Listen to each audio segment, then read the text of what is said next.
Hello. Good morning, everyone. A fantastic day to all of you. How is everybody doing today? Wherever it is that you are watching us from, whether it's on Zoom or on Facebook. Hello and a fantastic morning to all of you. Please do let me know in the comment section where it is that you are watching us from. And I'd also like to know what industry you are a part of. If you are watching this at home or at work, let me know where that is. Or if, as is the case for most people nowadays, work is at home. If that's your situation, do let me know, okay? I hope that you are feeling good and excited for today. For one, I am feeling pumped. Today is day 2 of the International Design Conference, Design Futures. The future is now. An absolute pleasure and honor being with all of you this morning. I'm your host. My name is Jelly Victor. So like I said earlier, I do want to hear from all of you. I will do my best to connect with everyone. So let me know in the comment section, like I said earlier, where it is that you are from. I saw earlier that Susan Reyes is already checked in and saying hello. So hi back to you, Susan Reyes. Thank you very much for being with us and for joining. Now, yesterday we opened the International Design Conference and it was packed full of highly insightful keynote discussions and activities. I hope that you are ready for more because we are keeping the momentum up today with a fireside chat with and a half Philippines, Petra Gana. She's going to start it all off. The session is entitled Social Problems Are Design Problems. I'm excited to hear the conversations that we will be having for this session.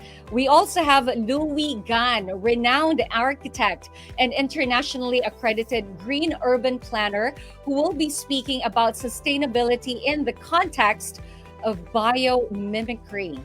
Interesting. Kicking off our PM session or afternoon session, we have Design Futures, the virtual shift with Kim Manino of Worth Global Style Network or WGSN, featuring an analysis of what people will prioritize, appreciate, and value over the next 2 years. You don't want to miss out on that. Following WGSN, Indy Johar of Dark Matter Labs will take the stage and speak about futuristic strategies and design leadership. He will be joined by Lai Del Rosario of the British Council Philippines for the fireside chat. We will close day 2 of the IDC with Rex Lohr of the UNDP Accelerator Labs. His keynote will focus on how homegrown innovators are addressing challenges faced by local communities, highlighting the importance of collaboration across industries to accelerate progress. A lot to look forward to for the last day of Design Futures. The future is now. I hope that you are all ready and make sure that you try and clear out your entire day. Just carve out this Friday to be with us for the International Design Conference. Make sure that you comment on Facebook or Zoom. Let us know what it is you're feeling, what it is you're excited about. Don't be shy, okay? Always connect with us and I will do my best to check in with all of you and just, see what it is that you are sending over. Just like this one, we've got Francis de los Reyes, who's saying hello from Fraso Incorporated over in Bacolod City. Hello to you, Francis. Oh, I am missing Bacolod. You're making me think of all the amazing food from Bacolod right now. Jid Derecho is a freelance interior designer from Cebu. Yes, this is a national event.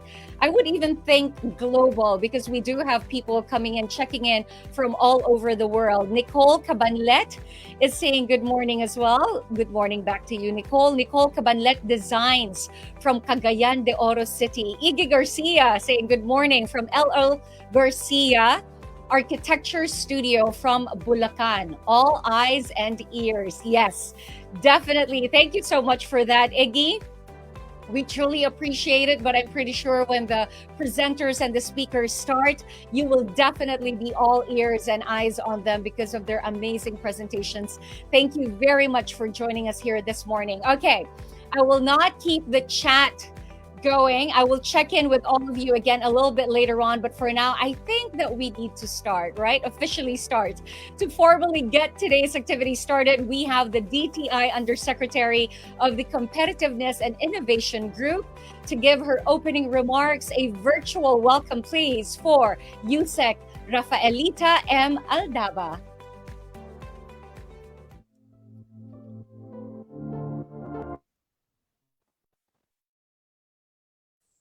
A pleasant day to us all. I am Rafaelita Aldaba, the Undersecretary of the Competitiveness and Innovation Group, or CIG, of the Department of Trade and Industry. For 5 editions now, the International Design Conference has been at the forefront of sparking conversations, along the way catalyzing innovative and even radical ideas about the immense potential of design as a tool to effect positive societal change. This edition is no different, save for one crucial component relevant to the times: the urgency for these conversations to take place and for corresponding actions to immediately follow.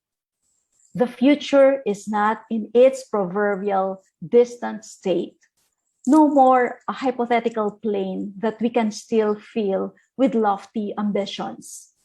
The future is now. At the CIG, I have the distinct honor of leading our agency in helping to provide infrastructure in place for the Philippine Inclusive Innovation Industrial Strategy, or I-X. This framework ensures that in the face of the fourth industrial revolution, or Industry 4.0, and amid the new demands of the new normal, our national workforce continues to be well equipped and globally competitive. One of the ways in which we can do this is to keep abreast of the new technologies available to us, and to also ensure that these technologies, such as robotics, artificial intelligence, and automation, are allies for and not additional competition to the human component of innovation. As such, I am especially heartened to welcome you all to Day 2 of the International Design Conference 2021, which features the Leadership and Technology track. In this intensive series, we will all be treated to sessions and talks by design champions and innovators hailing from various sectors, but united in the shared goal of unleashing the awesome powers of technology as we build a post-pandemic, future-proof, and design-led world. On behalf of the CIG, I would like to extend my congratulations to the Design Center of the Philippines for staging another successful edition of the International Design Conference. We at the CIG remain committed to working closely with you as we usher in a new era for Philippine industries where prosperity is possible for all. Thank you.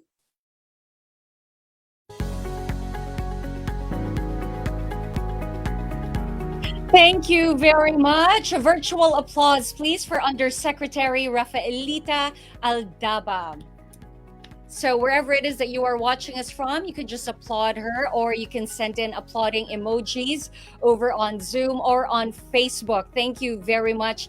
And I love that final message, which is prosperity for all. You know, she started off her welcome remarks by talking about innovative and radical ideas, and we need to be open to all of these, the technologies, the innovations. If you come to think about it, especially during these unprecedented times that we are in, it's really all about irreversible and accelerated digitalization. We need to embrace technology, that just like our topic or our day is all about. The future is now. It is not something that is far off in the future. It is actually now, it's something that we are already encountering today. We are laying the foundation today. It is happening as we speak. So I hope you're all ready to hear all about innovations, about designs and technology. We are going to be graced by the presence of design champions and innovators. Very excited for that. Thank you again to Yusek Aldaba. Now, this year's International Design Conference would not have been possible without our partners. Thank you very much to Adobo Magazine, British Council, HK Walls, Shoney Projects, Chasing Coral, and Department of Trade and Industry Export Marketing Bureau, or the DTI-EMB. Thank you for your relentless support. Okay, how is everyone? You know the drill if you were a part of this yesterday. Speaking of which, I want to know who was here yesterday.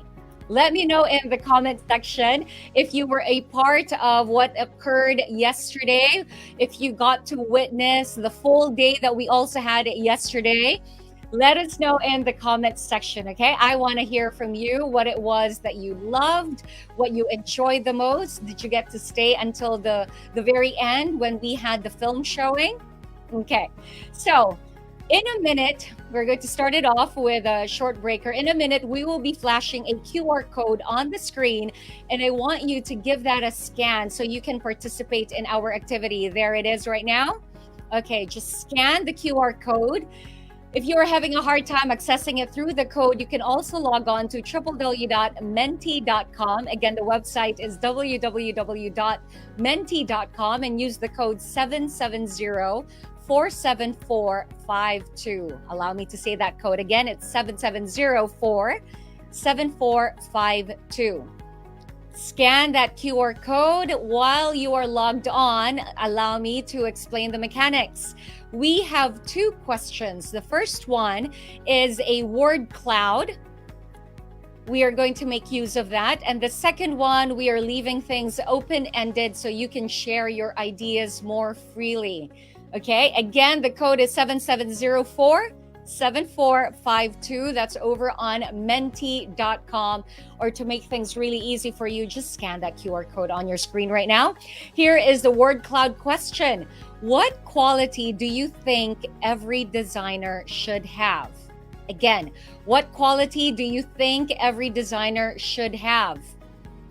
While you're thinking about it, I just want to say hello to Megan de Guzman and Jainika Sestina. They were a part of our conference yesterday. They were here for day one. Thank you very much for that. Appreciate it. All right. So what quality do you think every designer should have? For me personally, I feel like, especially with, oh, wow. I don't even need to give you what I think because you've already sent in your results. There's empathy. They have to have empathy. They have to be innovative. They have to be creative, patient, critical thinkers, visionaries. Absolutely. I think especially for those who are visionaries, it's like you're several steps ahead. You know, it hasn't even happened yet. People are not clamoring over it yet. You've already seen it. You've already seen it happening. You've already laid the foundation.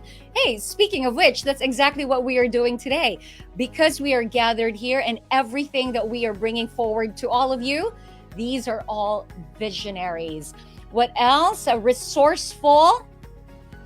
I am looking at the screen for this one. There is curious. Absolutely. Resourceful as well.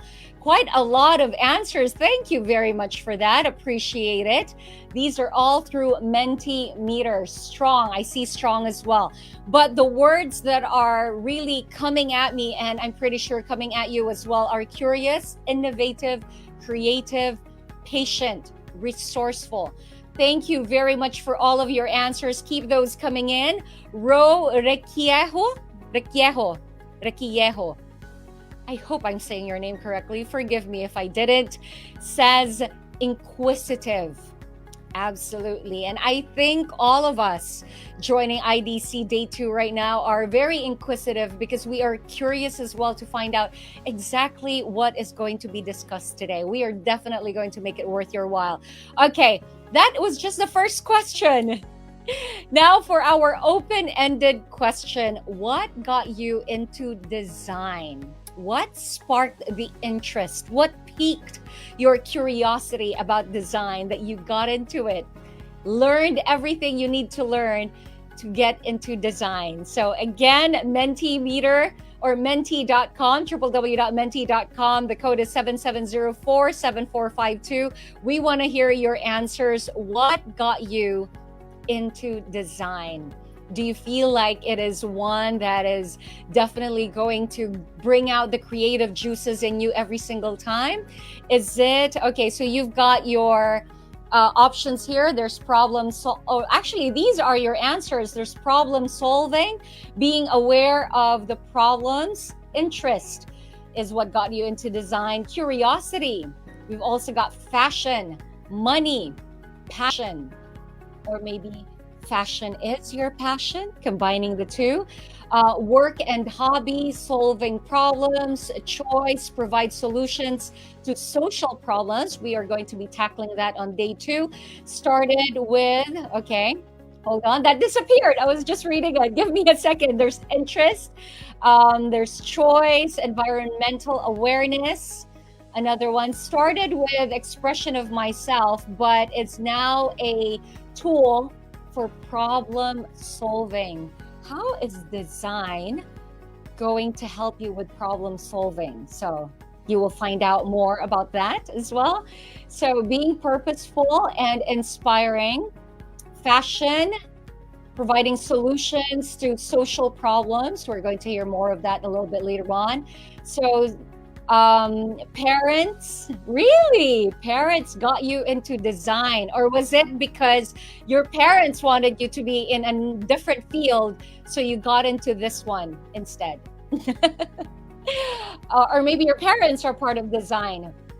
Being purposeful and helping the community to thrive. Yes, love to solve problems and make things beautiful and easy. Work and hobby inspired from other designers, problem solving in the community, passion, colors and lines, people interacting with everyday objects. Yes, because if it's unbeknownst to you, design is part of everyday life. Thank you very much for all of your answers. Appreciate it. I love a very participative and interactive audience. I can already tell that we are going to have a wonderful day today. Thank you very much for joining us.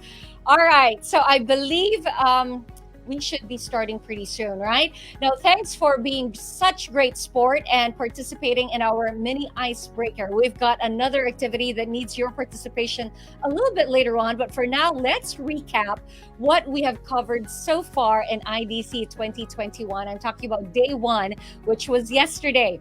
So for day 1, we started it off with a message from DTI Undersecretary Gani Makatoman. This was followed by a keynote session with Pamela Kahilig and Diego Maranan of Curiosity Design Research on the 5 ways to reframe design for just futures. Their session was capped off with a high-powered fireside chat with Beth McDonald. Up next, right after that, was a panel discussion with the next gen change makers. You're going to hear these names, a whole lot more if you haven't yet. Carvey Maige, Pamela Mejia, and Angel Palma, where they spoke about their game-changing projects and how they approach their practice with the future in mind. The audience had the chance to interact with the panelists through their quick chat with Abigail Mapua of Ashoka, Philippines. Then we had our Pecha Kucha presentations. I love that. Pecha Kucha presentations with Nina Terol of Talino Venture Labs and interior designer Ken Perolino, where they talked about the future of industries. specifically fintech and interior design. The Pecha Kucha presentations closed with a fireside chat with Andre Yap of Ignite House of Innovations. After the quick-paced Pecha Kucha presentations, we brought the art to you with Disconnect Art Beyond Borders, a curated virtual tour presented in partnership with Jason Demsky of HK Walls and Nicole Shoney of Shoney Projects. Butch Karungay joined them as the moderator for the tour's fireside chat. Finally, we closed the night with a film to remember, Richard Vivers' Chasing Coral. We also had the chance to catch up with Richard Vivers, joined by renowned photographer Scott Gutsy Twason, where we were able to ask questions and discuss ideas about their film, The Climate Crisis, and the actions that we can take. Now that we are all up to speed, we know what happened on day one. I think we are ready for day two, but how about another activity? Let's bring out the poll. Should design thinking be part of the core curriculum in Philippine education? Should design thinking be part of the core curriculum in Philippine education? A, definitely. B, maybe you should reserve it for specialized tracks. Or C, it would be a compelling choice as an elective course. A, B, or C, please send in your votes now. Okay? Should design thinking be part of the core curriculum in Philippine education? You had three options. Place your votes. We will return with the results right after our first session. Speaking of which, I think we are ready for that. While you're placing your votes, let me introduce our first session for today. Social problems are design problems. Earlier, when we asked you why you got into design, there were many of you who actually said that the inspiration for you to get into design was addressing social problems because you want to help communities to thrive, you want to help the society, you want to help the nation.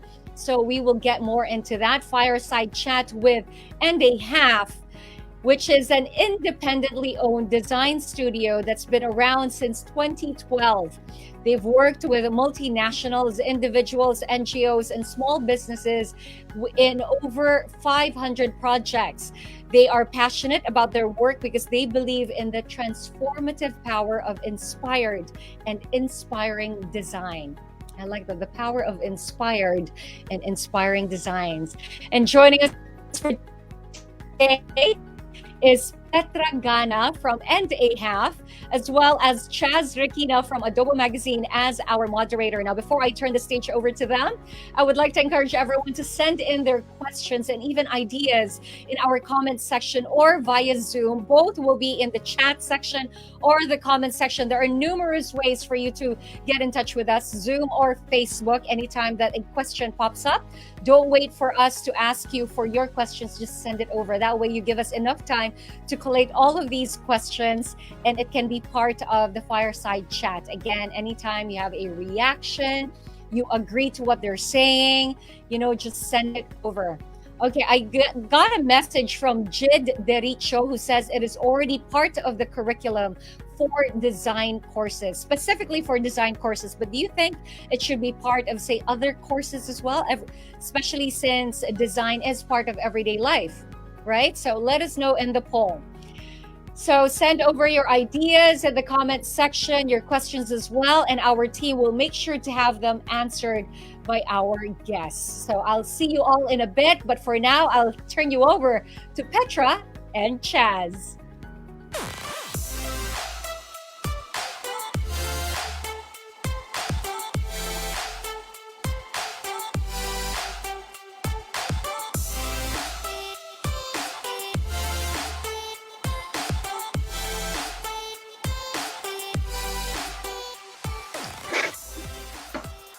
Hello. Hi, Chad. Hello, good morning, enchanté. We know each other well.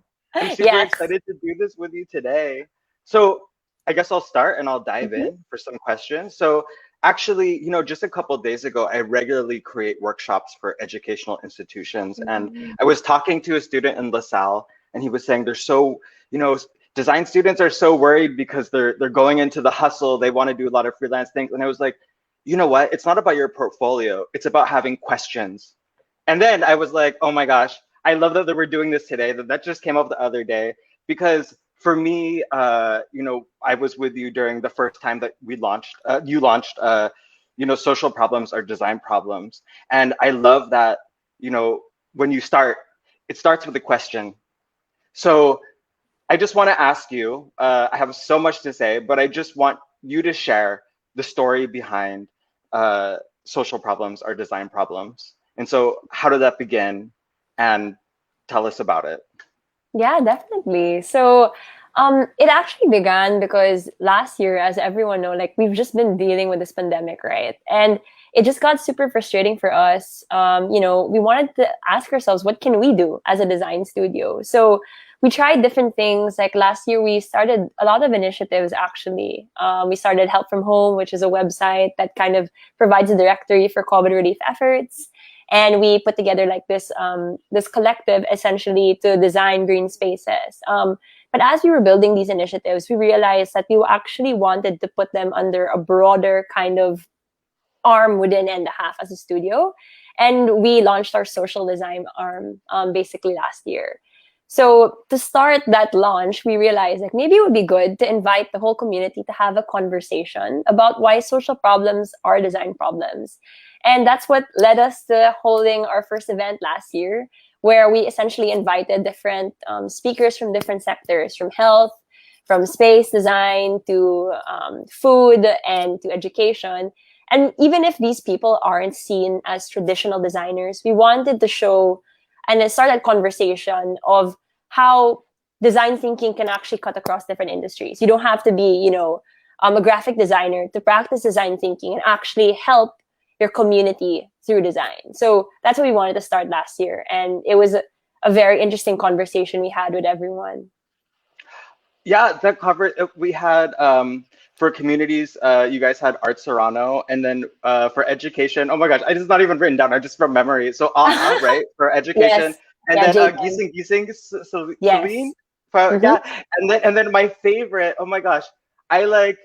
I should have had breakfast before this because it'll make me emotional. But like, Tito Cuevas, Yes. right? That From comes from yes, she was Doctors to in. the Barrio. Oh my gosh, so actually, so I use this as an example sometimes about her using the design thinking process as a doctor. And Yeah.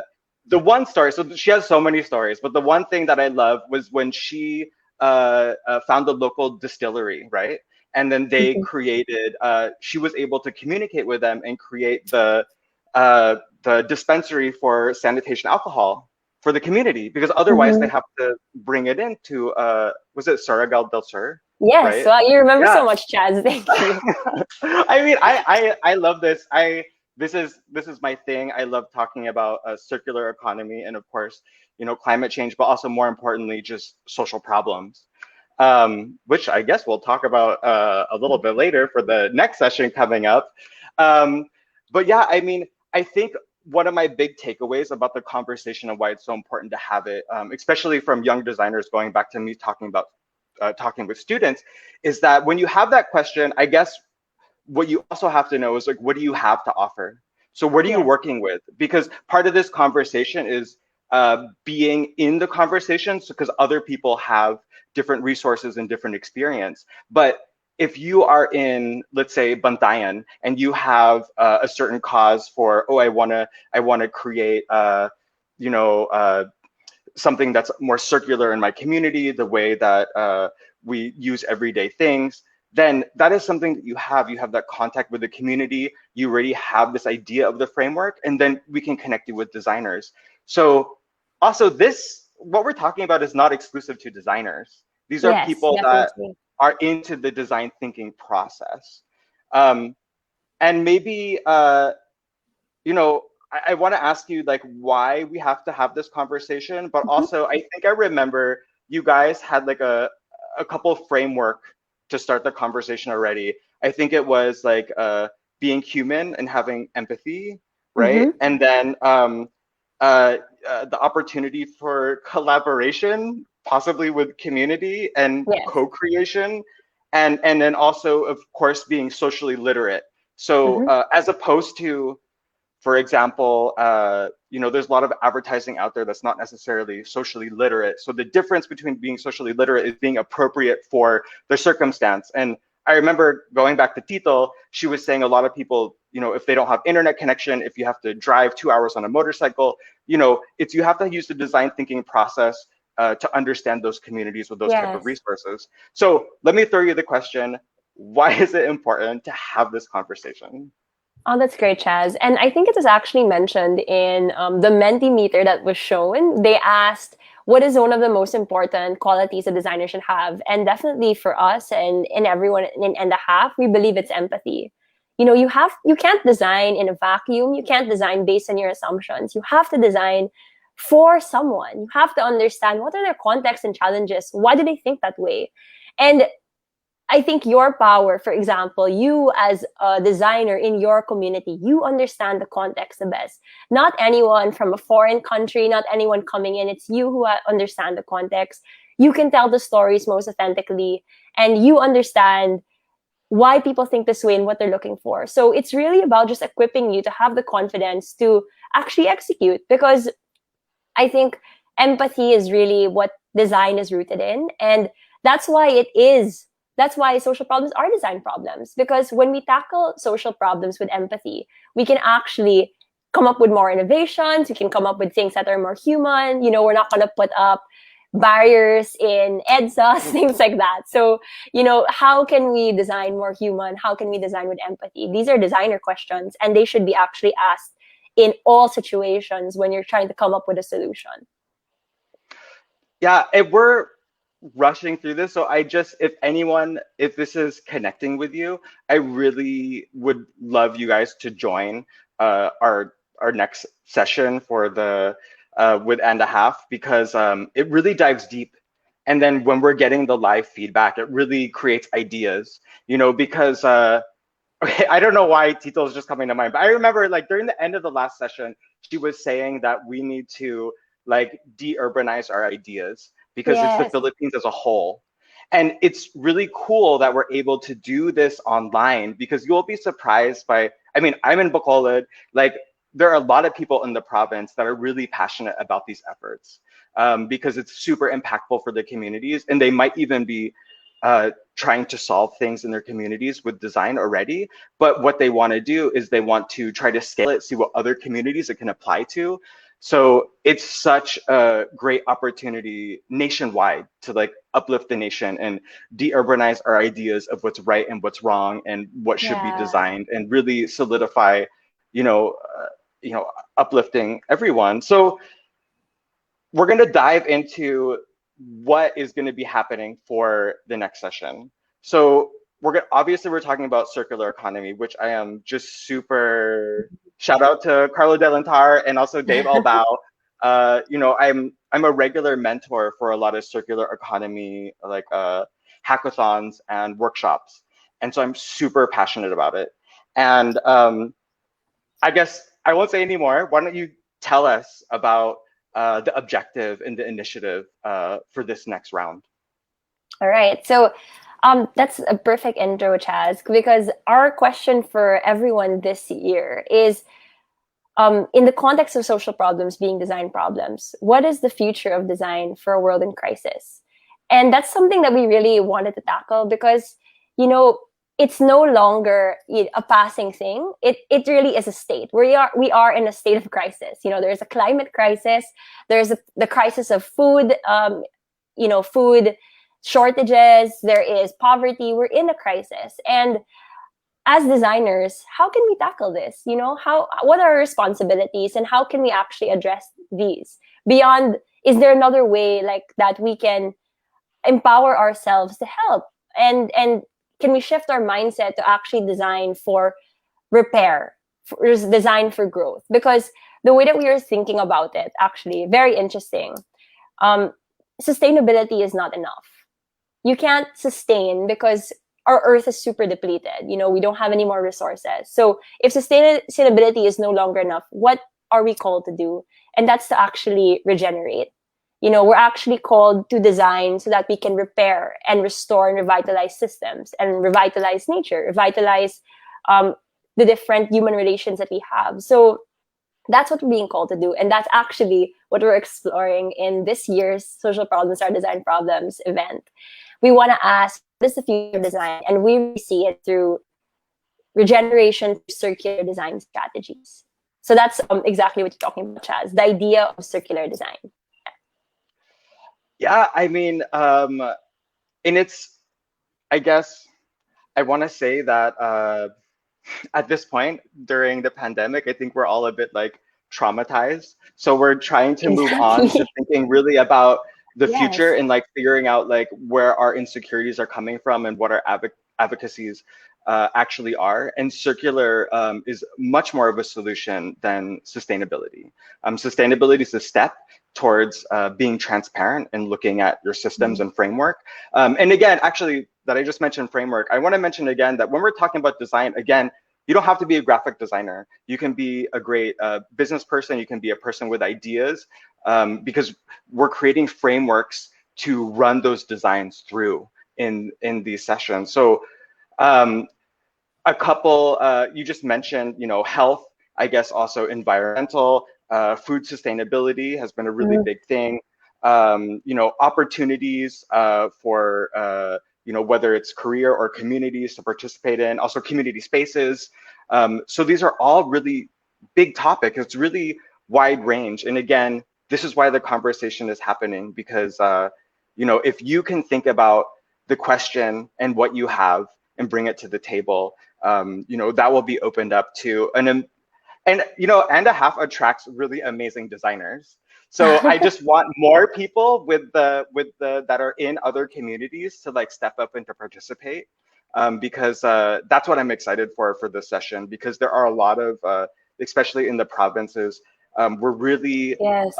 really focused on being circular, and not only zero waste but circular. So my next question is, segueing into it is like, what for this next session, what do you want to accomplish with this initiative? What is the outcome of Yeah. what you want to happen? What's the idea of it? Great. So I think last year, like since you were part of it, that it was more of like a lecture series, right? So we hosted it live, and we were able to just really share the stories of these different speakers. But for this year, what we really want to do is actually make it very interactive and collaborative. So we turned it into a 2-day event actually.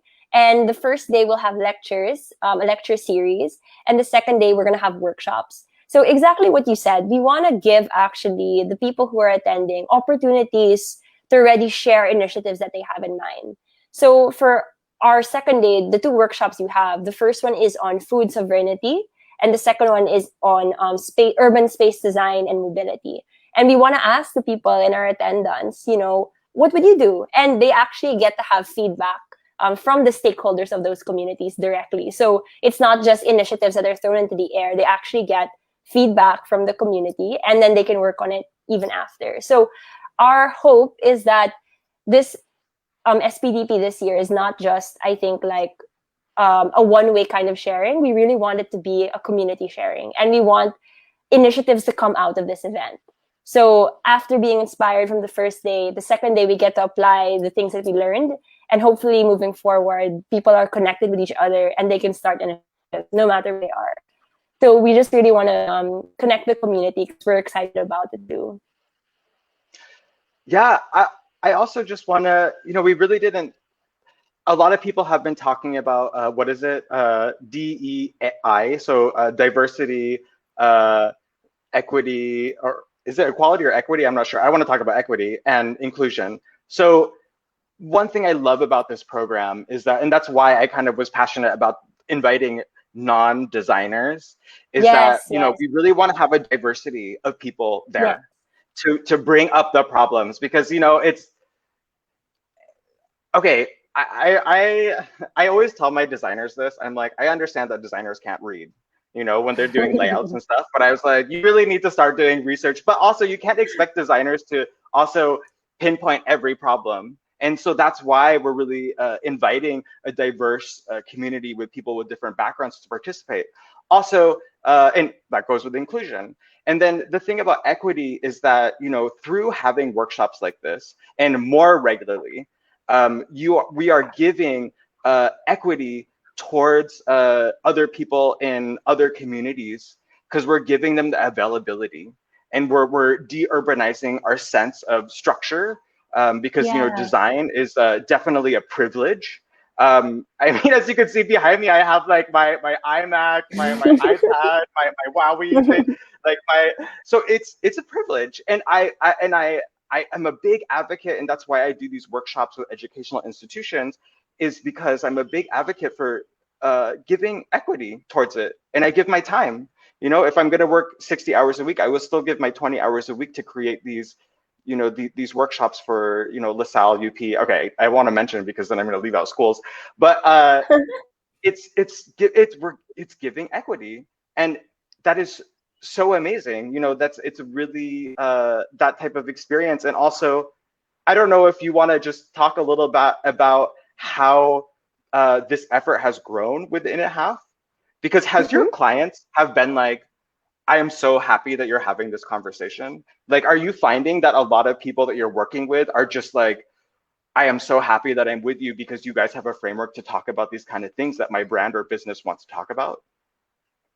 Actually, that's really interesting because, you know, when we started it last year, we didn't expect, honestly, the response. Like, we just held it, and then, oh, all of a sudden, like, so many people are attending, and, you know, we were able to really spread the conversation. And I think it also reached our clients. Like, they too are supportive of the idea. You know, when we were mentioning it to them, we realized, like, why don't we reach out and see, you know, if we can get support from them. And we have in different ways. So it's actually very interesting that I think if you try to talk about it, and then you don't know, but so many people have also been wanting to talk about it. You just have to be the one to bring it up. So I definitely agree with you, Chaz. Like, holding these kinds of conferences and workshops, for us, it's really just about giving people the opportunity to speak about these things and being able to connect them. You know, we're not claiming to be the experts. We want to learn alongside people, and we just want to create the environment that will help people do so. Yeah, I think, if I'm not mistaken, I think that they have like, I would love to see the and a half video. You guys have like a great video talking about that. Yeah, can we present a couple things? Yeah. Yeah, definitely. I think this is a good segue into it. Let me present that.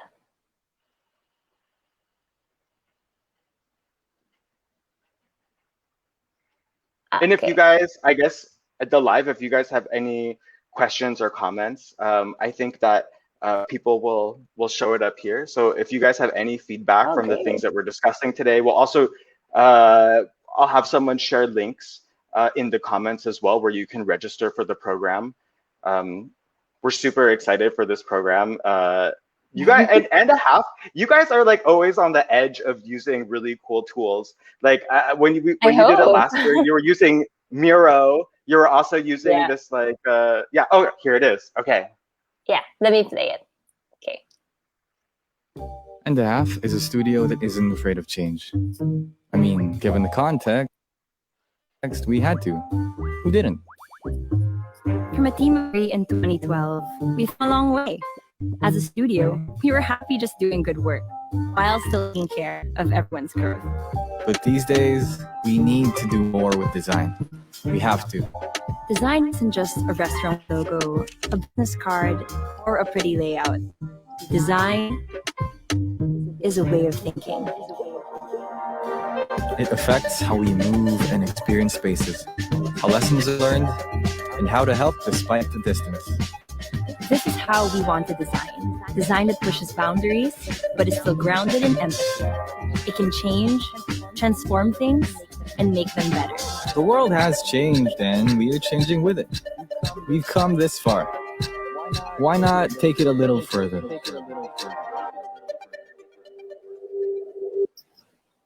There. Amazing. So it just reminded me of a couple of things, and I love the way that narrative was written, because it really, just like I've been saying this whole time, like design, it's not design. Like, it's a way we do things. It's creating Mhm. frameworks. And I was just remembering, okay, I hate that I keep quoting these things that I didn't do research, but you guys also had another framework of how to cycle the question of ideas. So I think it was like it was ideation, inspiration, implementation, Yeah, right? well, good job, Yes. guys. Okay. Right. Can you talk about that a little bit? Because I mean, you use that cycle to connect things. So can you talk about Yeah, that a little bit? sure. Do I So, win something for? best attendee. Yeah, actually, exactly that. I think it's interesting because maybe the way we look at design is linear. You come up with an idea, you produce it, and then you publish it, or you give it out into the world, and it's gone. But design is iterative, and it is in a like it's done in a cycle. So from inspiration, from you having that idea to ideating on it, coming up with different solutions, and then implementing it. After implementation, you have to receive feedback on your design. You have to ask people, how has it helped? What can still be fixed? Has there been any positive or negative impacts? And then you iterate again. So that's the whole principle of it. Like, it has to be done constantly, because design is different from like the scientific method. Because the scientific method, right? You get one answer after proving your hypothesis and it's done. Design is constantly changing and evolving because people are changing and evolving. So you have to understand, how are people developing in terms of their needs, and how can we better service them constantly as we continue to grow. So design really is iterative, and it's a cycle. And I think in this year we want to actually transform, maybe like, or add to it. Design is of course considering business and feasibility and technology, but what about our natural resources too? So we're adding that factor in as well when it comes to thinking about design. Yeah, so exactly what you said.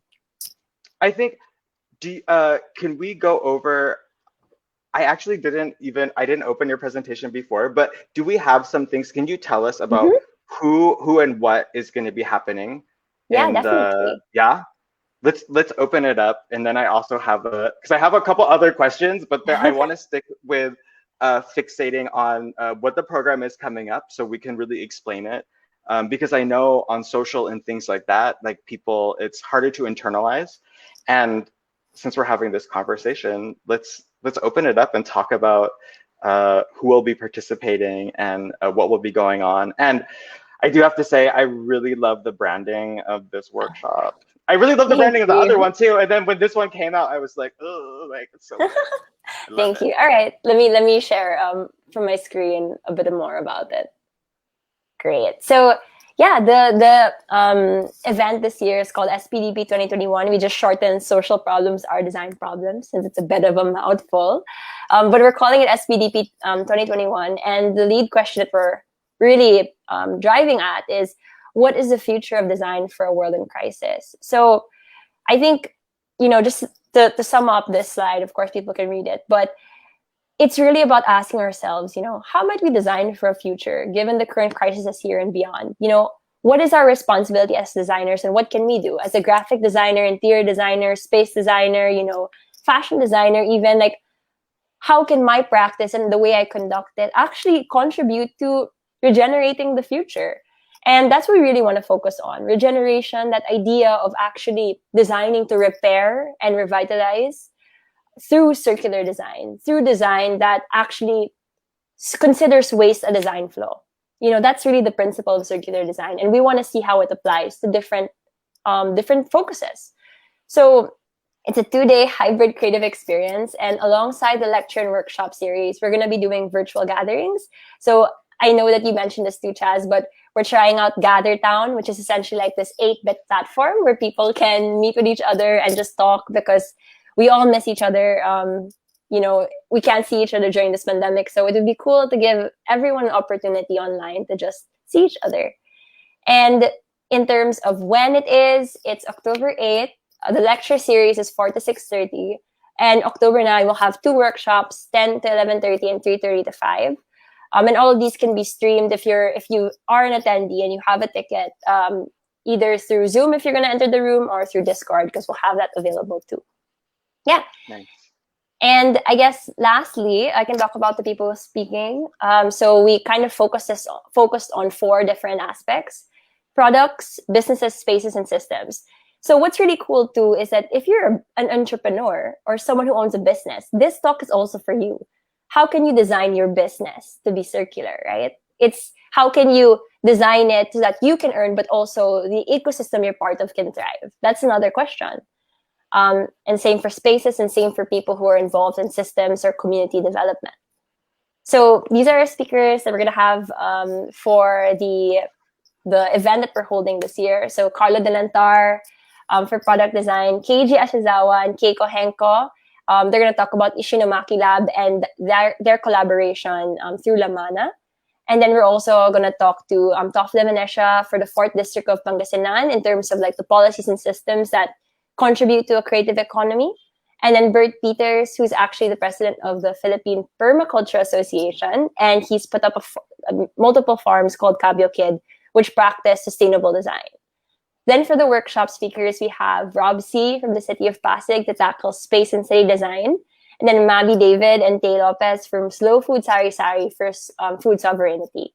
And then we also have opening remarks from Ana Patricianon. So as you can see, we really tried to diversify the industries and the people we talk to, because we really want it to just be an open conversation. And if you're interested, but you're not considered a traditional designer, we want you there. So it's just really exciting. And we hope that, we can really create an opportunity for people to connect. Yeah. Yeah, I love the lineup. And as you see, I love that you categorize different things with business, product. Yeah. So if you identify with one of those categories and you feel like you are an experimental person or a person that's like ahead of your community, like I really would like you guys to come in and participate because not only will these, will the speakers be a great influence on their experiences and sharing what they've done and the results that they've had, but also it's a conversation. So it's really a chance to set a time and a place to converse about these type of ideas. Yes. And again, it's so important to have these type of conversations because it's really because we all have this sense of advocacy. It's really important that we put time aside for it, which is why I think this is more important than people just trying to collaborate through a networking channel, which is like the traditional way of like, I want to get a client to make business cards. Well, it's not that's not really going to be where the future of design is. Like business cards will be designed by an AI. You can do it on some thing. Like the future of design and the importance of agencies that are going to thrive in the future are going to have these type of conversations because businesses are going to be put towards a certain expectation of transparency, and we're already seeing it in fast fashion. I think a lot of people that I've worked with in the circular or even sustainability, they've done a lot of things. Even for example, I don't know if I should be brand naming, but even like HM, who's doing such an amazing job with their forward thinking of transparency. But yeah, even if you look at statistically, they're still very not transparent. However, they're at the forefront. So, and they're doing a great thing and they're supporting a lot of things, but it will continue to move forward to a larger percentage of transparency. And it's not just fashion, it's cement, it's people removing sand from the riverbeds. There are so many topics, and we will probably talk about all of them in the session. But I guess in the expectations for circular economy, are there some ideas or where did this idea to tackle circular economy start from? Like, was there an inspiration for it, or was there like a business partner that you guys were with that kind of really inspired you to push this forward? I know that all the panelists you have are really inspiring, and I know of them or know them, and but I guess what was the thing that kind of tipped and a half to really be like, okay, because also I'm not the first session was really important because it was during lockdown. So it was Yeah. really important to talk about how people were using design thinking to solve the crisis at hand. And one thing that I loved and one thing that I just want to reiterate is that, like, when we're in a health crisis, yes, we cannot, circular is not necessarily a solution. So circular is a solution, but when we're talking about health, when we're talking about these other things, it was really like, it was a health crisis. And so when we're going to talk about circular, it's a bit of a different mindset in a way Yes. that we're really extremely forward thinking. Whereas before it was like, we have to fix this now. Act now. And, Yes. and yeah, and we see the consequences of it. Yes, we have to fix it now because we're still I just had a, yeah, I mean, we're still in this situation. So talk about the difference, and then maybe what was the moment where you guys really decided to tackle circular economy, and then kind of what you've learned from the main mentors that give you the points to create the structure for this program.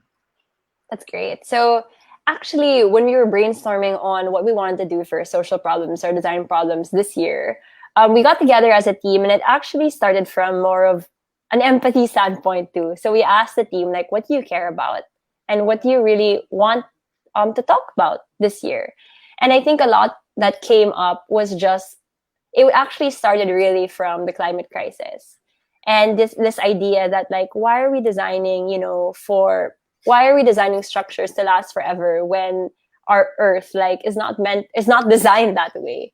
It's actually designed to cycle. It's actually designed to decay and then, bring forth new life. So it came actually from a very, I would say, regeneration from learning from nature. Like, our inspiration was actually that, how can we go back to a more natural point of view? And then we realized, like, it's not just in environmental or product design. It should apply to everything, like creating sustainable and thriving communities, creating spaces that actually nourish people and actually allow them to thrive beyond, short-term gain. So I think that's really where it came from. And we realized, hey, it's actually a bigger topic. And this is circular design. This is the circular economy. And it is the future that we need to design for now.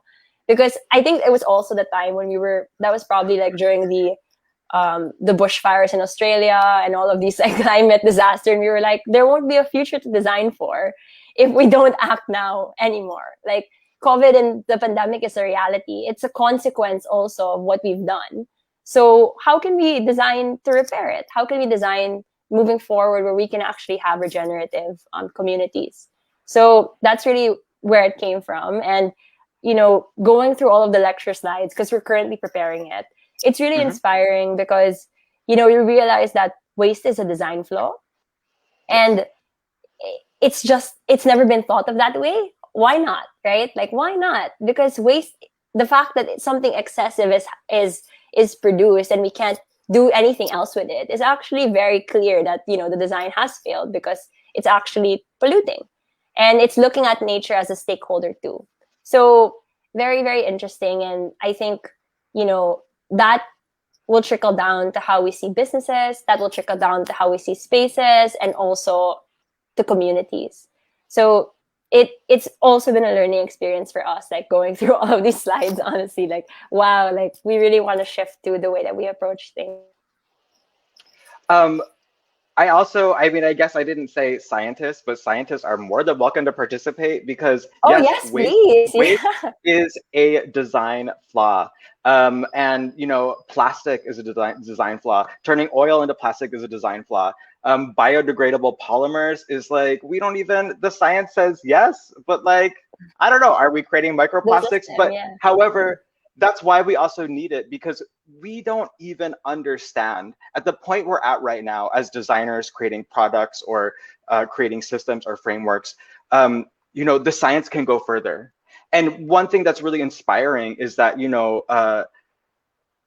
designers are kind of, I don't want to say this is like, from my point of view, designers are almost more forward thinking than scientists. And designers offer scientists a reason to move forward and discover something. However, I just read in, I think it was Harvard Business the other day. Okay, I kind of a nerd. Like I read Harvard Business, Monocle, like Quartz, but like there was just a study that was out, and I didn't realize how much with like ice melting and with water expanding in the in the equator, like actually Earth itself is becoming warped to a level where we can measure it to a great extent.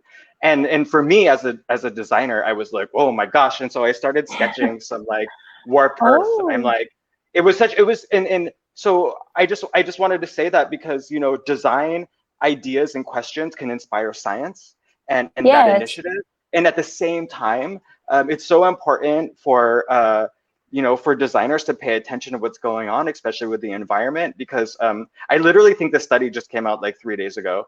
If you want to look that up, I think it's just like where Earth is officially warped or something. There's very interesting studies. It might be there is a plain language version within the study paper, a couple paragraphs down. But if you find it, it's very interesting, and I That's really so interesting. and so if you look at that kind of news and the way and take your editorial mindset, I guess, and look at it and see how we can communicate these things.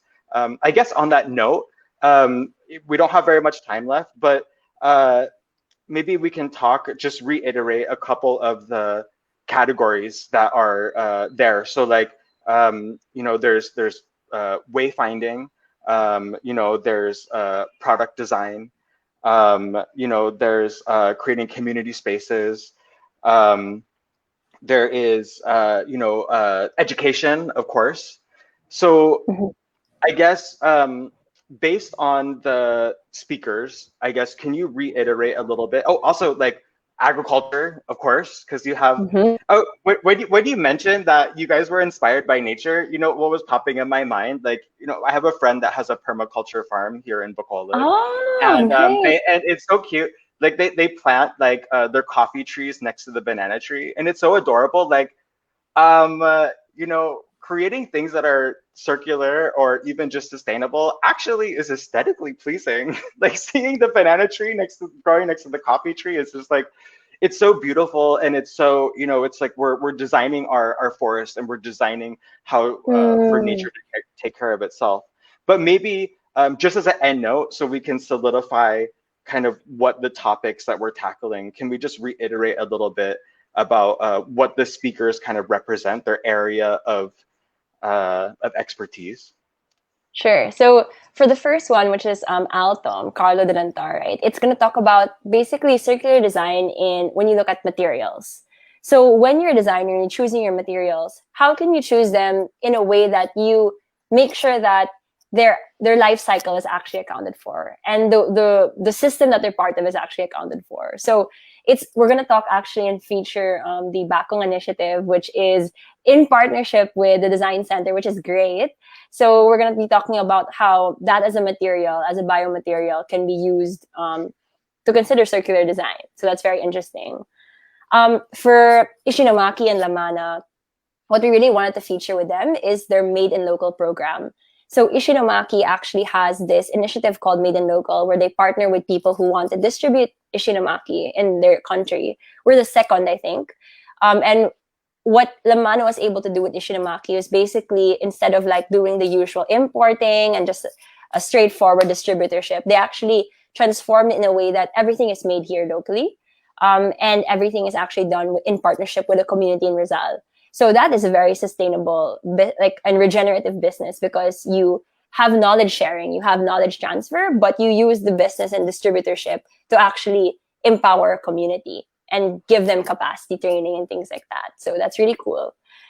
For space, we have Bert Peters. So he's going to be talking about Cabio Kid, which is a farm that he has like put up. Actually, I think there are 2 locations now.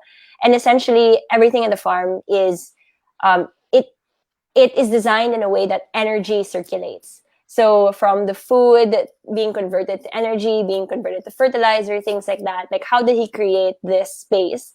It's actually helpful for nature, but also helpful to the community, because they use materials like bamboo to build and things like that. So very cool. And I'm going to talk about some permaculture philosophies, which are very, very linked to circular design. So that would be interesting, I think, for people who are interested also to build in that side agriculturally. Then lastly, we have the Venetia for the 4th District, the Gupan. And I think what we want to do here is really talk about policy systems you can implement to make sure that your community can thrive, rooted in creativity. So there are different businesses in the Gupan that TOF has looked to, I guess, empower, especially MSMEs and family businesses like rope makers, basket makers. He doesn't want them to fade away. He doesn't want the craft to go away. So he's coming up with different ways and policies that they can thrive in a network and they can continue to modernize while still staying true to like the tradition. So it's a very interesting discussion from different perspectives, like micro to macro, actually, how circular design can be applied. And if you want to be involved in different ways, or you want to actually apply what they're doing to how you execute your initiatives, these are things that we hope the people who join can learn and then maybe bring with them moving forward.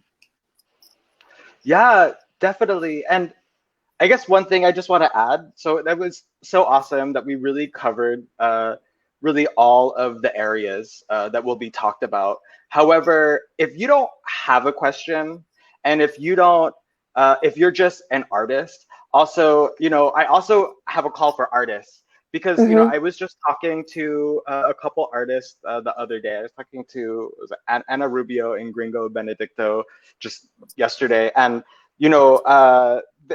we had this moment where we realized, like, sometimes when we're feeling insecure about what's happening in the world today, if we're feeling overwhelmed by climate change, especially, and I guess also I'm really also talking to Gen Z because I just saw a poll. This was of the States, but more than it was 56% of Gen Z United States feel that they are doomed. That's like that's pretty major. Like that's like a yeah, like that's yeah, and so I just want to open it up because, like, if you don't have a question, but you are an artist and you're artistically inclined, this is a call to also participate in the conversation. Because, so back to that conversation I was having the other day, I think like Gringo was saying that I was finding that I was escaping in Netflix and then realizing that my resolve for the things that I was feeling was actually, that was an artist on the other end. So I was like, so artists have That's so this nice. ability to tell stories. Not every business owner, not every product designer can tell a story. And that's why I just wanted to kind of expand it too, because like we set kind of guidelines, but also I just want to break those and put those aside. Yes. So if you're feeling this, and with all the types of content and things that we're experiencing today to resolve our insecurities, like that is by artists. And that's why artists also want to be in this conversation, because the way that your brain works, you can you can rearrange someone's story, you can help them tell it to a way that it can be either scaled or that it can be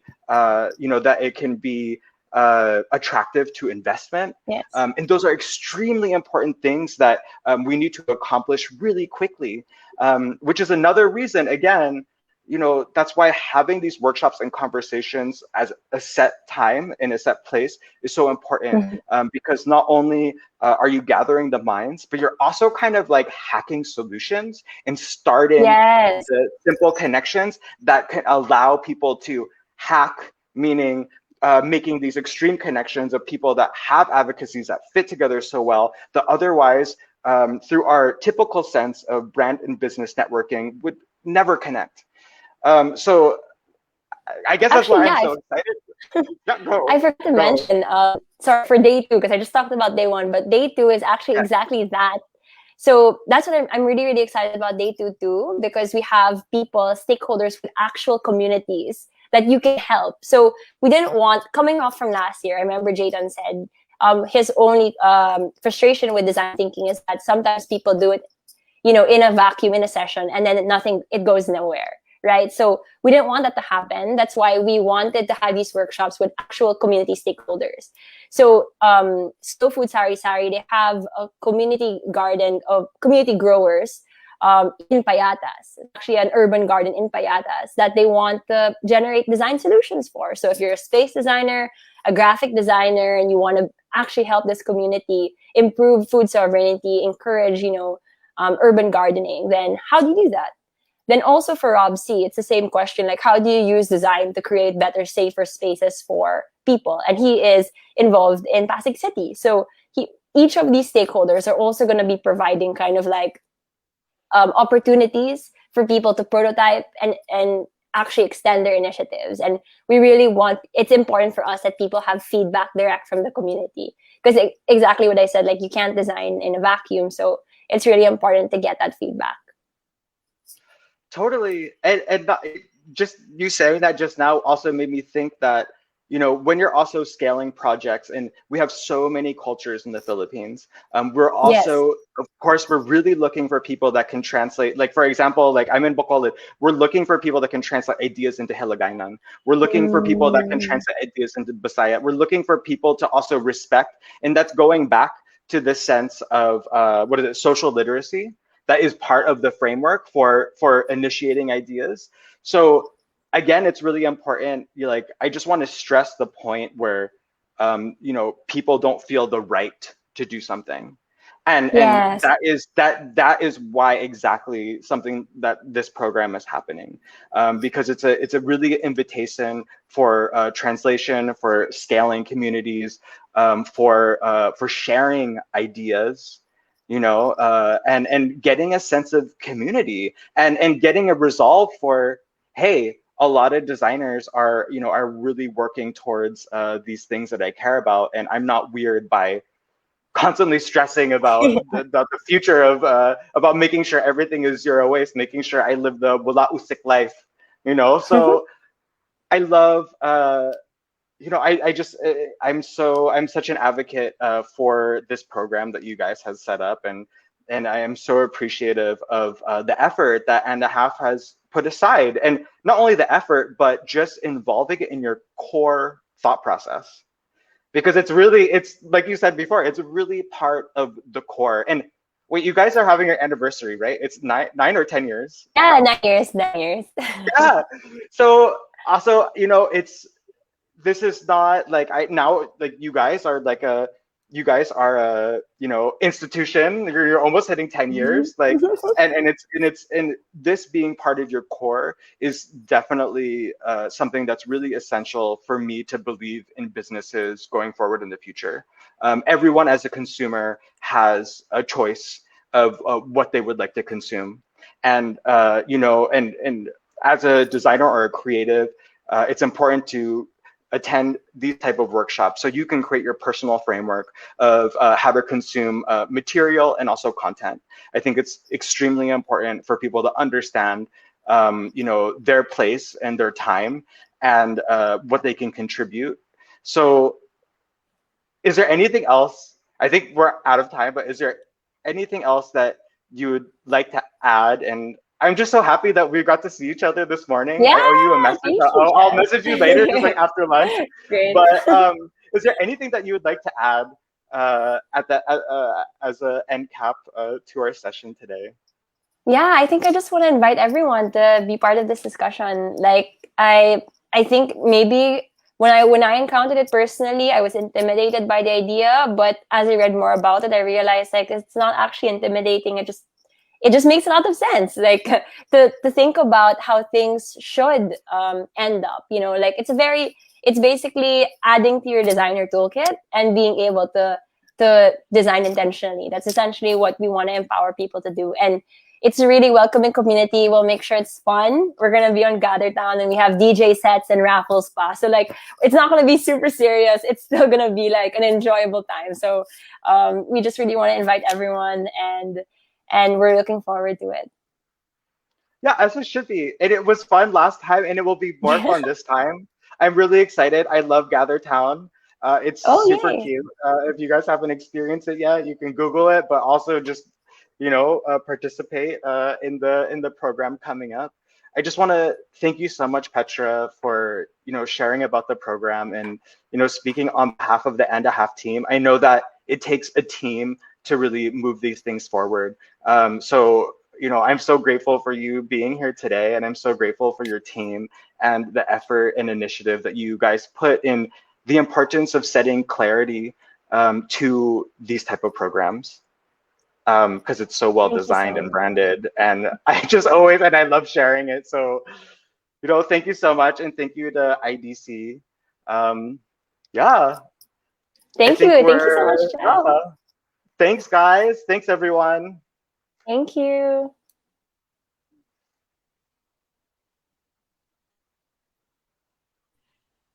Can I just say that I feel bad for coming in because I'm interrupting an amazing conversation between you two. Love the energy.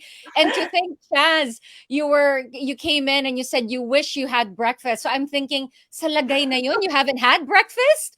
With all that Not yet. energy and information and all the memories you're just pulling out of your toolkit. Fantastic conversation, both of you. I'm not the only one who enjoyed it thoroughly. We received quite a number of comments over Zoom. So let me just share that with both of you. All right. We have Adi Salah saying, completely agree that design thinking is not just for designers. It provides such a good framework in growing solutions. Also, such a great process to check if your ideas have the right impact. Nala Ortiz says, I just hope cities and NCR start practicing or implementing a circular economy, especially with so much waste produced in Hmm. urban areas. Absolutely. That's precisely why we're having this event. So, more people actually realize this circular economy is really what we need to go for. Yep, to be regenerative is the next step. That's a reaction from Carla Placido.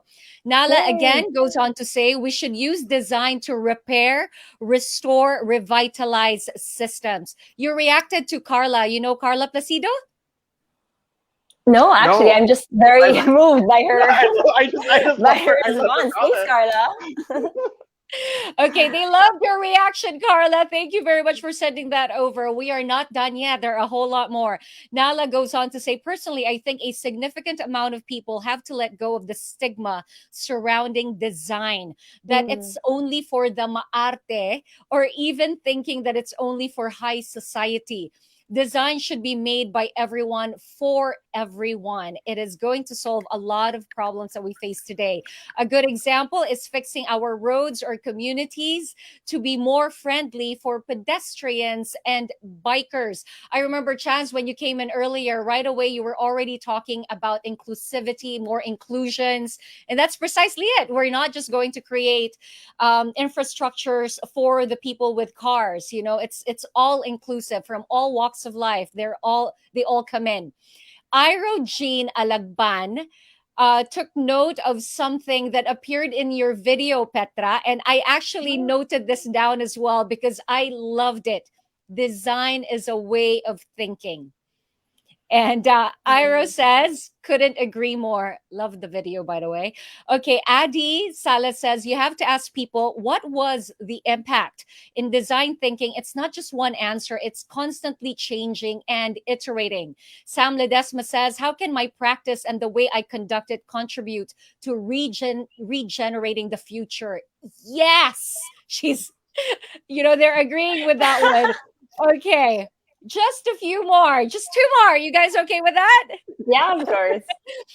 Lei Gavan says creative literacy or consciousness should start at home. Art or design related studies is not encouraged in families. Having That's true. conversations like the one that we have this morning hopefully will change that.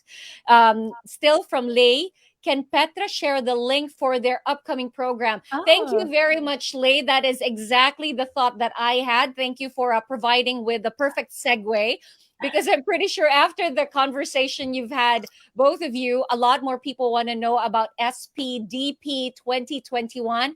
It's October 8 and 9. 8 Is and that 9. correct? Yes, 8 and 9. exactly. Tell us more. How can they be a part of it? Go right ahead, Petra. Thank you, Jelly. So just visit our microsite. It's spdp2021 dot end dash a dash half dot ph. So, or you can just go to our Instagram and the half ph, and then we have the link over there. So yeah, really Okay. excited. Thank you very much, Petra. Chaz, you're not off the hook. You did say to everyone that you do a lot of these workshops and talks. I'm pretty sure they're interested. Where can they find you? How can they attend? Well, I haven't done any very public ones. I've just been working with a couple schools and also the Journalists Association in Visayas, I think. But we're turning things virtual, so it's really with educational institutions. Okay. The next workshop I'm doing is for all LaSalle students. I think it's going to be focused here in Bacolod, but I think it's going to be open to Benilde. It's going to be the LPS Con. I did it last year. I think that students that know it know it. If I maybe I should ask them if I can share it, and I will.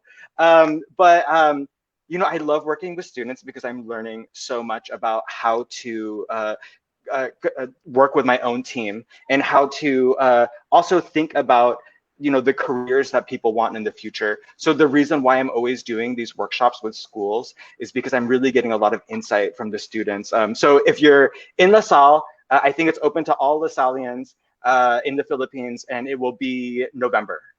Okay. Thank you very much for that, Chaz. I would now like to invite Design Center Executive Director Ria Matute to join us on this virtual stage.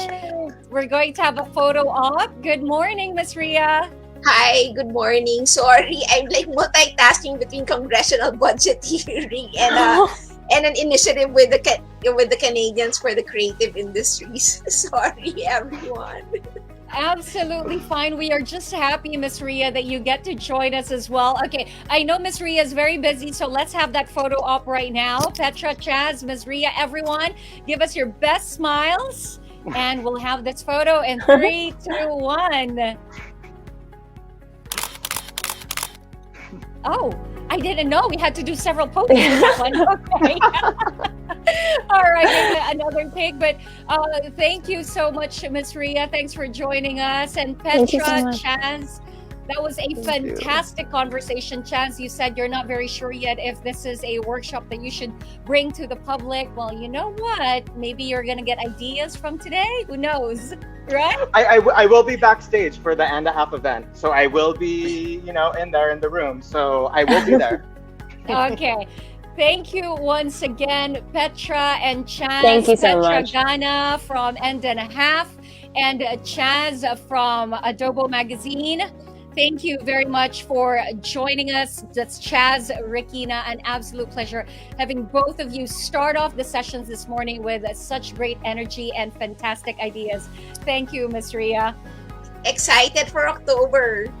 Thank you. Super excited. Thank you, Ria.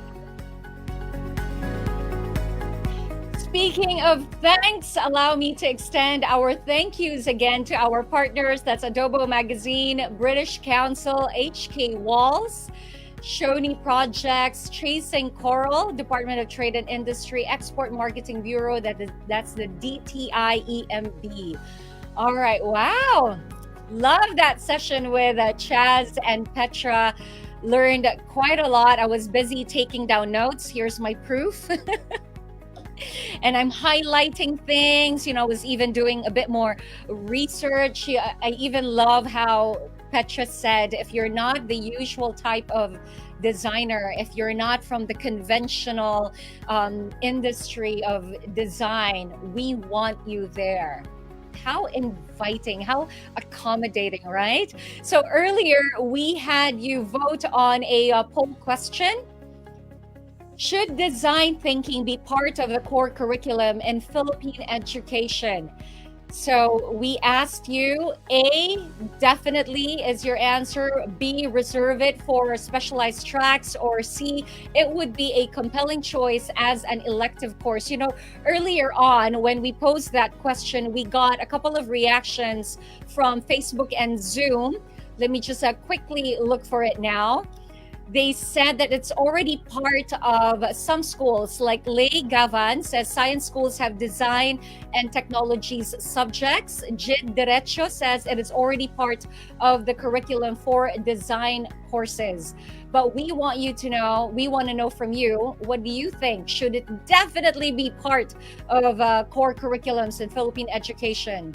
Should it be reserved for specialized tracks, or it is a compelling choice as an elective course? So definitely 68%, 23% say that it should be reserved for specialized tracks. but it is a compelling choice as an elective course that is 9%, but definitely wins. Thank you very much for that. Thank you for joining in the poll. All right.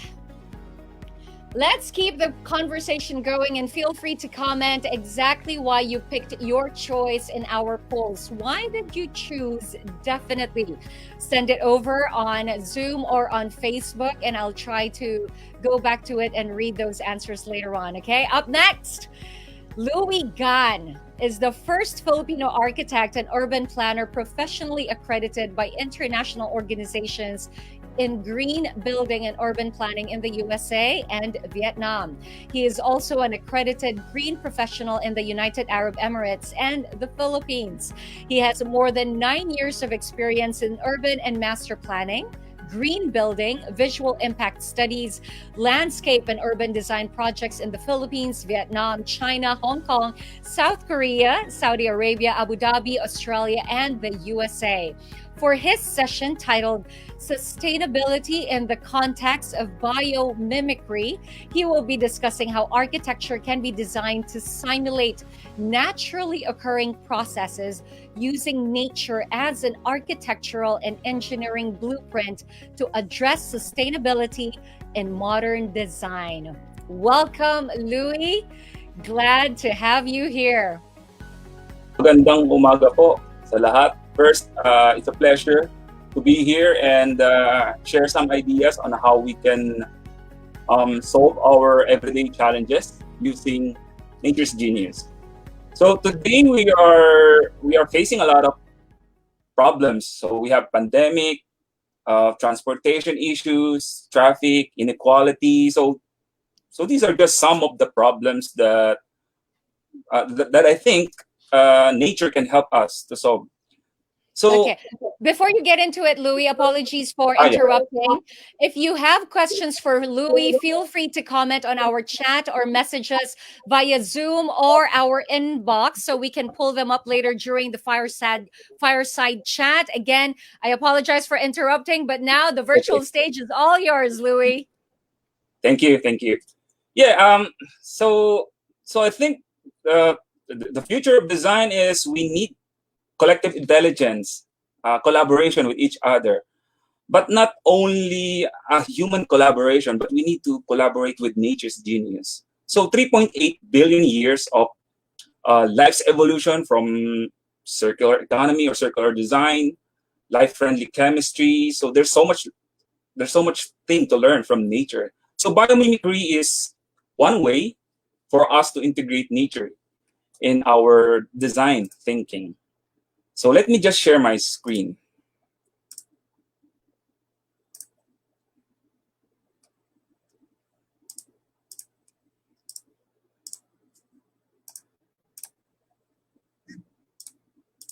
Okay, so I hope you're seeing it now. So I'm going to talk about sustainability in the context of biomimicry principle. So biomimicry is not only for architecture, it's also applicable in any discipline. Urban planning, if you're thinking about business processes, yeah, nature, we can find different relationship with different species. They're doing this different symbiosis. So while biomimicry can be integrated in different disciplines, most of my presentation will focus on our urban challenges here in Metro Manila and how biomimicry would be able to address those challenges. So I would like to start by introducing first what is biomimicry. Biomimicry simply means mimicking nature. From the word bio means biology plus mimic, which simply means to copy. So literally we are just copying nature's design strategy and use them to solve environmental and any human design related challenges. So by technical definition, biomimicry means innovation inspired by nature. So to give you a perspective how this discipline is used in design, one example is the application of Fermi spiral from sunflower.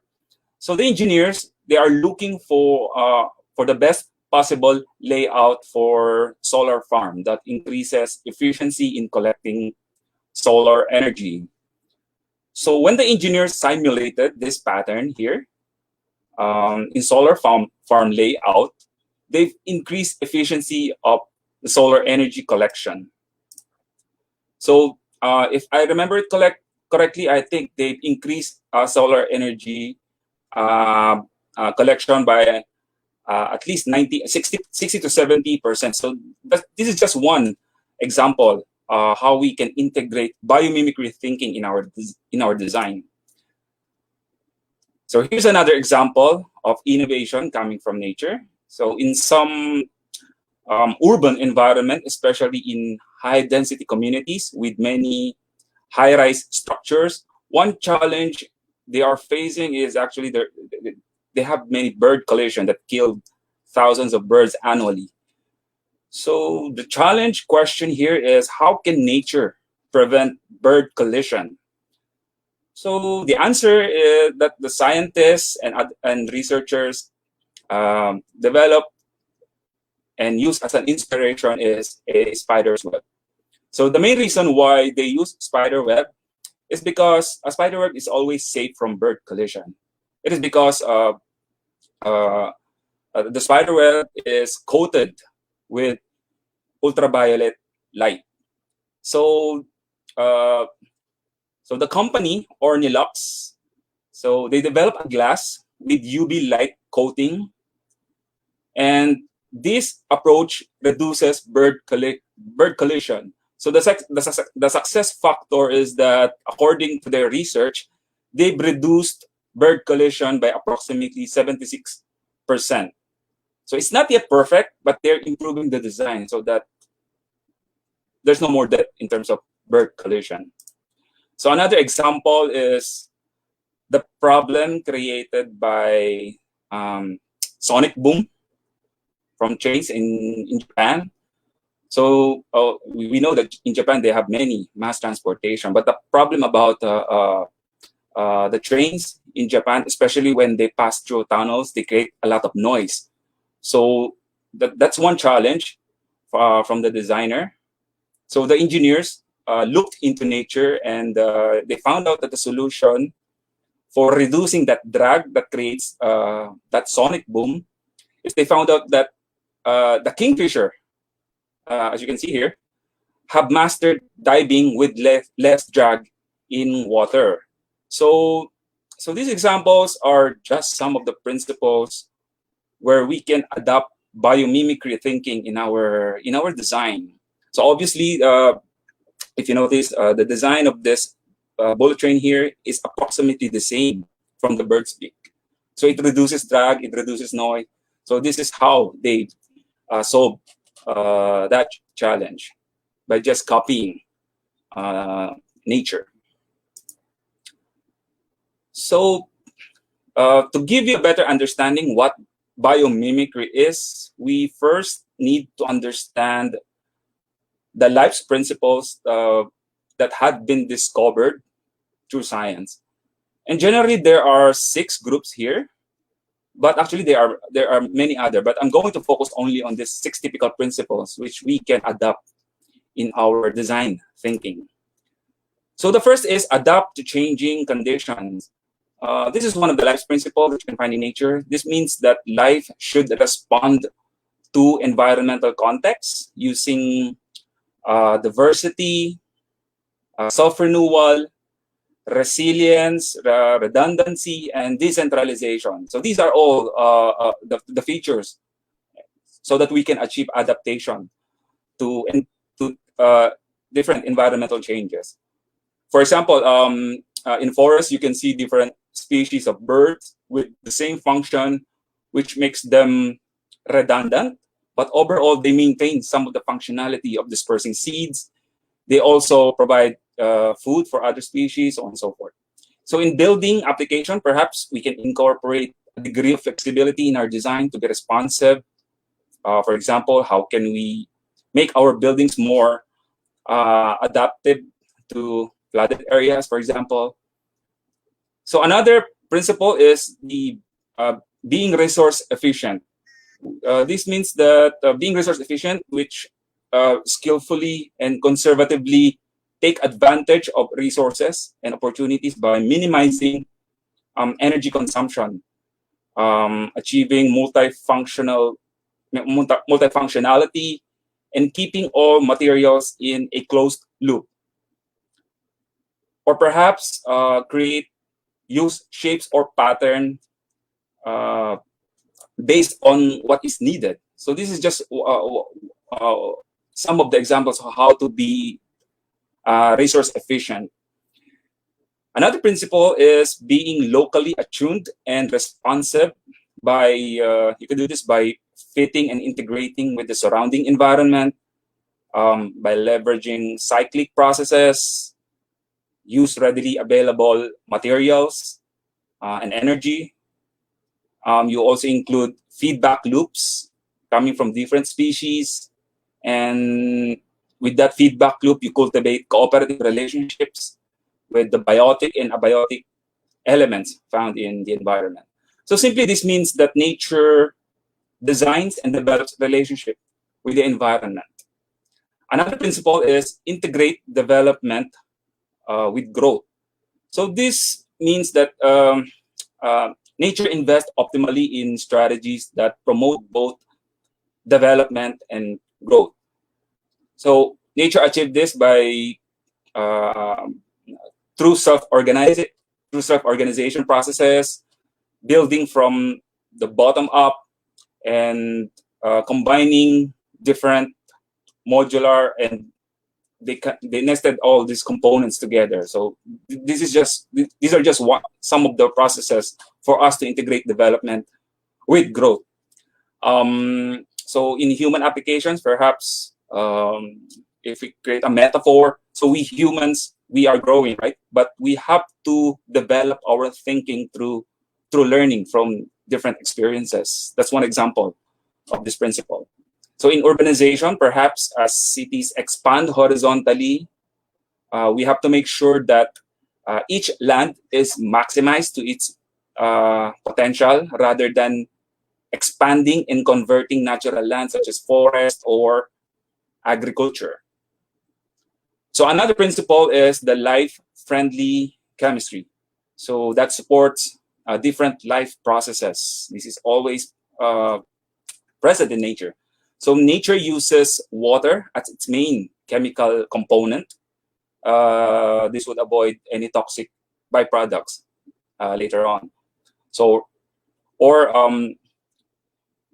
if nature combines different chemicals, they can break down into benign constituent, which also avoid any toxic compounds. So this means that nature builds selectively with a small subset of chemical elements.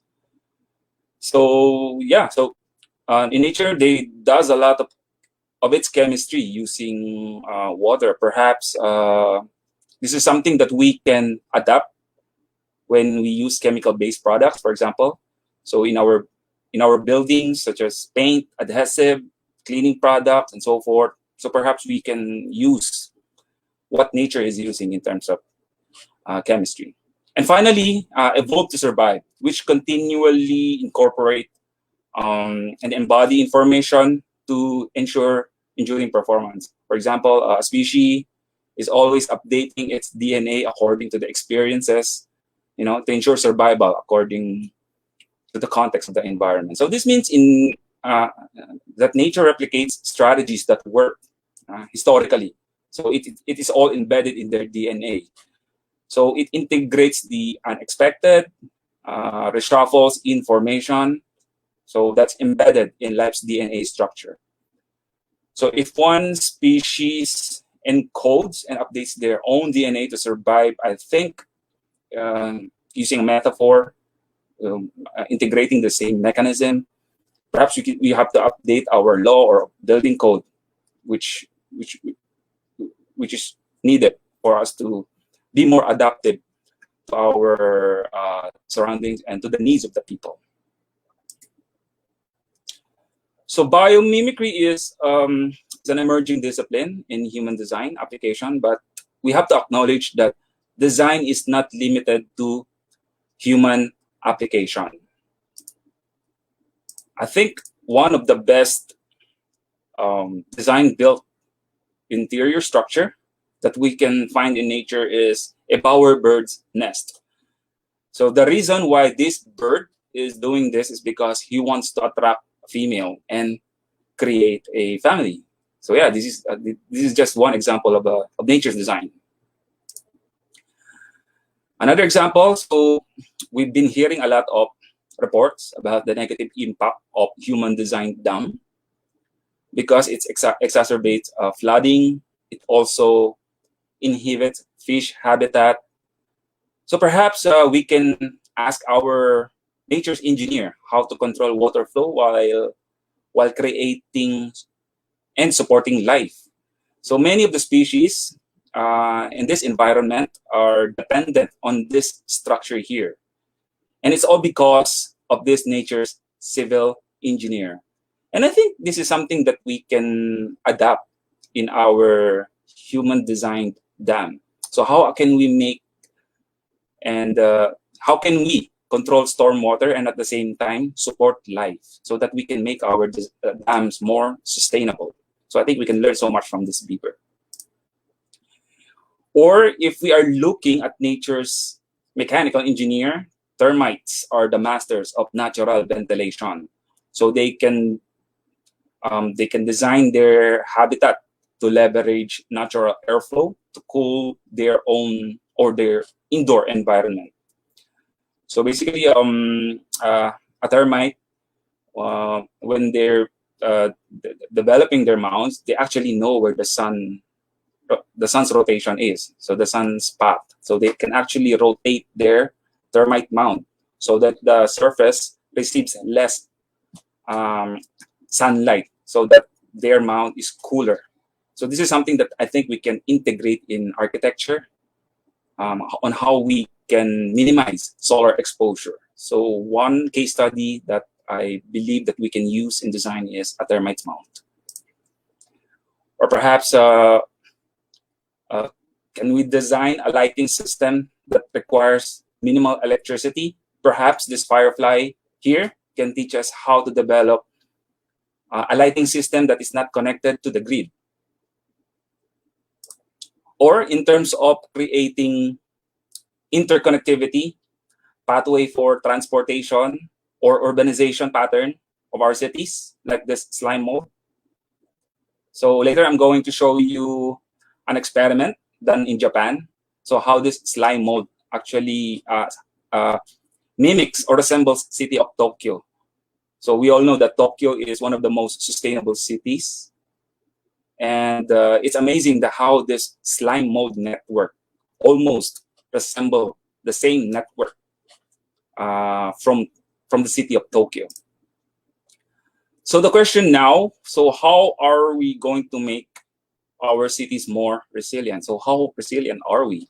So if we design our buildings, how sure are we that we are designing our buildings efficiently that conforms to sustainability? So if a forest is more resilient compared to cities, so how can we design our cities to function like a forest? And we all know that a forest can store carbon while cities do not. They emit. And a forest can absorb stormwater while cities depend on stormwater infrastructure to manage its flow. A forest or a tree can support diversity of life, while our buildings are only habitable for humans. A forest can collect solar energy as a resource, while buildings, well, you can install a solar panel to achieve the same function, but majority of our buildings are not actually, do not have any solar panels to do the same function, right? So a forest, they also provide equal opportunity to all species through competition, while cities, they actually segregate different income classes. A forest can produce its own food, while cities are dependent on agricultural products coming from rural areas. So these are just some of the design lessons that I think we can learn from nature, specifically from this forest. So cities are bombarded with catastrophic events. So we have heavy traffic. So this is really common during the pre-pandemic era. And we also have flooding. Cities also experience accumulation of heat through what we call urban heat island effect. So every summer, many people are dying because of heat. Cities, they emit carbon coming from cars and buildings. So the more we use electricity, of course, the more emission coming from power plants. We also have typhoons that destroy communities. This is very typical here in the Philippines. And other pollution, such as light pollution because of urbanization. So these are just some of the challenges that I think we can use nature's genius to solve the problem. But here we are, we define cities as a developed area characterized by utility systems and infrastructure development, while we define a natural environment as underdeveloped. This is actually in our law. So we treat the natural environment as a raw material where we can exploit for human consumption. But Earth is approximately 4.5 billion years old, and life on Earth evolved from 3.8 billion years of successful and time-tested strategies. And according to scientific studies, modern humans has been around for only 200,000 years, less than 0.01% of evolutionary time in our planet. So it's only 0.01% that we are here in this planet. So who we are to say that our man-made environment are developed than the natural technologies that we find in the natural environment. So this is the reason why biomimicry became a discipline. Instead of using human ingenuity, we use nature's technology that have survived the 3.8 billion years of evolution. And of course, we can learn a lot if we only know how to ask the right question. In fact, scientists and many inventors are plagiarizing nature's technology. So once they discover that one species is doing this, most scientists will patent the design, and even though they just copied it in nature. So this has been going around for a while now. So yeah, there's so much. There are many design that we can learn from nature, and we can patent it actually. So imagine if we can adopt this. So how would nature avoid congestion? So you have to look at the surface venation pattern of a leaf. So how would nature adapt to flooding? You can observe the migrating behavior of fire ants, or perhaps look at this giant water lily. So they can literally carry one person. So I guess this is the mechanism of this water lily here. We can adapt this in our engineering and architecture design, so that if we have flooding, we can allow buildings to float in water. So how would nature filter heat? So perhaps you can study the design of a desert snail. So the desert snail is coated with white, and we all know white is the most reflected color. Nature has been doing that ever since. They know that white is the most reflected, so that's the adaptation of the desert snail to survive that heat. Or how to filter solar radiation. So this is one way nature filters solar radiation, so that heat is not accumulated or perhaps dissipated. So if we want to shade our environment while allowing airflow, so we can adapt the tree canopy design, I think. So how would nature sequester carbon? So perhaps by continuously planting trees and harvesting them at the right time.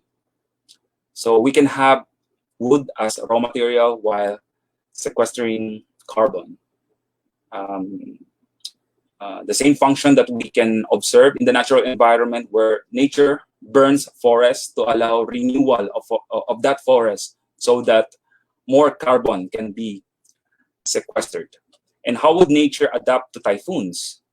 Perhaps we can study the buttress roots or the buttress tree and how these roots support and how they survive typhoons. This is actually fine. You can find this here in the Philippines. We have many trees that have buttress roots. The main reason for that is because we have a typhoon here, and this is one of their strategy in order to survive those typhoons. Or if we want a guided urbanization, we can look at the pattern of slime mold network, which later I will show to you the network from Tokyo versus slime mold. So yeah, all strategies, we can solve all the problems and challenges that we are facing right now. And all of this can be found in this picture if we only know where to look at. And of course, if we know how to ask the right questions. So if I quote Einstein, he said, look deep into nature and then you will understand everything better. So using that quote, I think if we want to solve our everyday challenges, we just have to look into nature so that we can make our designs more sustainable. So now I'm going to present some of the urban challenges that we are facing right here in the Philippines. So it's going to be a mix of human design strategies and biomimicry approach to inform all the people who are listening right now, so how we can improve it. So if we explore some of our urban problems, we are familiar with heavy traffic congestion here in EDSA, for example. But just to give you a brief background, this is Metro Manila land use map. So those yellow colors are actually residential development. Okay, so those red colors, these are actually commercial establishments. So we have Makati CBD. You have Ortigas, BGC, you have Cubao. Actually, we also have another CBD here in Quezon City. This is an old land use map, by the way. So yeah, so if you notice, majority of our commercial establishments are located in the center of Metro Manila. Okay, and I want you to be aware also, although this is not updated, that our population in 2015 is 12.8 million. And car population is 2.5 million as per 2013 data. Okay, I'm pretty sure this is more than 3 million now. And our population in here, this 2021 is probably more than 13 million. But if you compare the population of the two, I think we can get that only less than 20% of Filipinos own a car. Okay, while more than 80% they don't have any car. So that means that we assume that 80% of this population, they use mass transportation and PUVs. Okay, this is just to give you a brief background of in Metro Manila. So why is it that traffic is happening in Metro Manila? So if you observe the pattern, so this red circle here represents the CBDs in Metro Manila. And during rush hour, of course, the traffic is happening at the southbound in EDSA, okay? And in the afternoon, rush hour, traffic is now on the northbound. So just to give you a better context of what I'm saying, so you are all familiar with this scenario. During morning rush hour, traffic in southbound, and during after work rush hour, so you have traffic on the northbound side in EDSA. So you can actually see the shift in traffic during those times. So by looking at that pattern, I guess you can actually see that we have a problem in terms of our land use plan. So just to give you a better context again, so why is it that traffic is happening in EDSA? It's because of centralization. So all cities, they are connected through EDSA, and people, they have limited option in terms of accessibility. So they only going to use EDSA. Of course, you have EDSA here, but you have another one here, which is C5, and you have another one here, JP Rizal or Rojas Boulevard, but masyadong malayo yung distance nila. So many Filipinos, they use EDSA as their main thoroughfare to go from point A to point B. So this is one of the challenge here. Since our urban design, our urban plans are centralized. So in nature, one of the principles I mentioned earlier is decentralization, so that we can solve those challenges. So this is just one strategy on how to solve traffic. This is a human design idea to solve traffic. So some proven urban design strategies to avoid congestion is to have as many street intersections as much as possible. So this is a good example of decentralized network. So if you want to go from point A to point B, so you can either use this route here, okay, or if there's an incident happening here, perhaps you can go an alternate route. So decentralization provides a lot of options for people to go from point A to point B. Okay, so in nature, decentralization is one of the principles.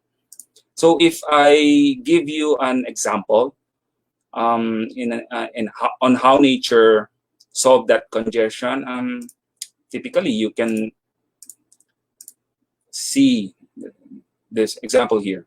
Okay, so in human systems, in our body, we can see that vessels of the finger, they are interconnected so that there's no congestion. But I think the best example that I can show to you in terms of how we think in terms of nature in solving congestion is the hierarchical network found in the leaf venation pattern. So imagine if this is EDSA, okay? So you have, this is your primary road, you have secondary road, and that secondary road is connected by a tertiary road. And from the tertiary road, you have different hierarchy or lower levels of street network. So this creates a lot of decentralization, redundancy. But at the same time, if you can experiment, cut the leaf here so the traffic is congested, the leaf will survive because there are a lot of route for the nutrients to go from one location to the other. So this is just one possible strategy that we can adopt in order to solve the traffic congestion in EDSA. Just to give you a better diagram how that leaf venation pattern looks like. So this is so you have the main nutrient path for that leaf, and they have the secondary path. Okay, from the secondary path they have tertiary path. So that tertiary path is also connected with the primary path. So this is just one example how decentralization plays a vital role in improving or solving congestion. And this is something that I think we can integrate in our city planning. So if you look closely, this is cul-de-sac. I'm sure you're familiar with this. So you have those individual lots, with buildings, and you can actually see the same pattern here in the leaf venation pattern. Okay, so you have a street intersection. From that intersection, you can actually see a cul-de-sac. So this is present in a leaf, and I believe this pattern we can use the same pattern in order to avoid congestion, especially in solving traffic in our cities. So if we apply the same principle in nature, to solve that challenge in EDSA. Perhaps we can, decentralize different access. But the main problem is that most of our communities are gated. Okay, so of course this is not in Metro Manila, but majority. This is just to show to you that majority of our communities here in Metro Manila are gated. Okay, so you do not allow the public to pass through that subdivision just to connect with the adjacent city, for example. So this is one of the challenges that we have right now. So we have so many gated communities that we inhibit the public access. So one case study. This is actual case study experience. So I visited Valenzuela. I'm in Valenzuela City Hall. I wanted to go to SM North. So Google Map or Waze is only giving me two options. Either I use NLEX or MacArthur. Both are traffic. So if we use the same principle, decentralization in nature, so imagine if we can connect different communities. So I think Waze can give me a lot of options to go from one location to the other. So in EDSA, for example, imagine if we can make cities more connected. We create a lot of interconnectivity. I think that can solve traffic congestion. So if you are in Makati, if you want, and you go to BGC, actually it's only less than 2 kilometers. And if you walk, it will only take you about 25 minutes. Okay, but during rush hour, from Ayala going to BGC, in my experience, it took me 1.5 hours. Okay, just to go from this point to BGC. Okay, so that's only less than 2 kilometers. If I walk, perhaps I think it's much faster because I can reach the destination in 25 minutes. But imagine if we can interconnect Forbes Park. So yeah, I think that can solve traffic congestion along McKinley Road. Okay, and there are many suggestions that in order to solve traffic, we have to develop more highway to decongest traffic. So how can biomimicry help? So highways do not encourage diversity because it only serves people with cars. So going back to the number I mentioned earlier, we're in less than 20% of Filipinos in Metro Manila own a car, while more than 80% of Filipinos do not have a car. And most likely, those 80% will not use highway because they don't have a car.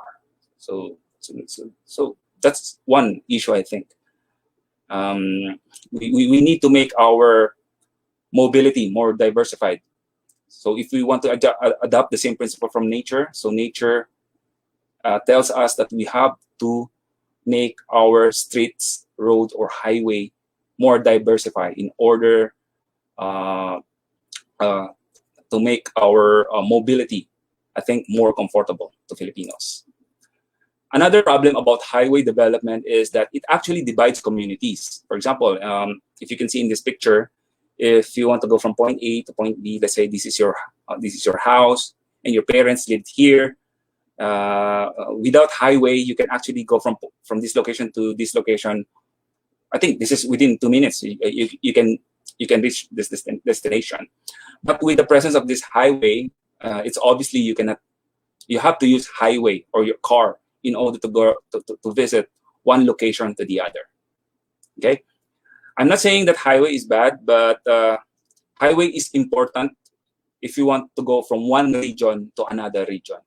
But if we are only traveling from one city to the other city, and average distance from one city to the next is here in the Philippines is less than 20 kilometers. Okay, 20 kilometers, you can bike it. I'm a biker, so within 20 kilometers, you can reach your destination within 1 hour. Okay, or perhaps you use mass transportation or PUB. That's That's 20 to 30 minutes commute time. Okay, so the highway are important if you want to go from one region to the other.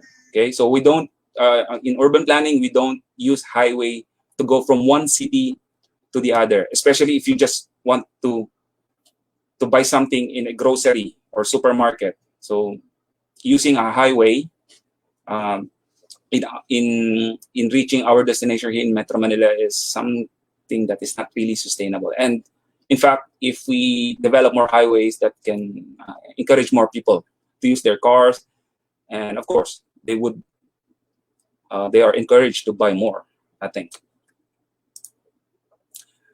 So in other cities, they've actually, since they noticed that highways are not sustainable, okay, and it creates a lot of environmental pollution, and in South Korea, this is one of their highways. They've actually removed it, okay, and uh, uh, they revived the lost tradition wherein people visited this park here.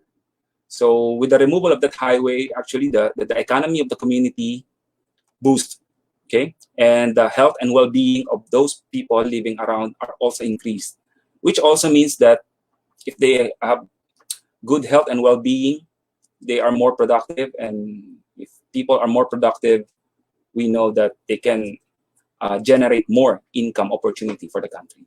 So it's the same thing for in America, wherein this is in San Francisco, where they removed this elevated highway here because it created a lot of blight area underneath. Okay, so yeah, so they literally removed it because they already understand that highways are not sustainable. So you can actually assess if a city is car-centric by looking at how those open spaces are used. For example, this is in Ortigas. So if you notice those open spaces highlighted here, they are used as a parking for cars. So imagine if we can only make use of those open spaces used by the people for accessing nature. So if people can access nature, they can elevate their health and well-being, increase their productivity. So increase in productivity, they can further improve economic contribution per capita.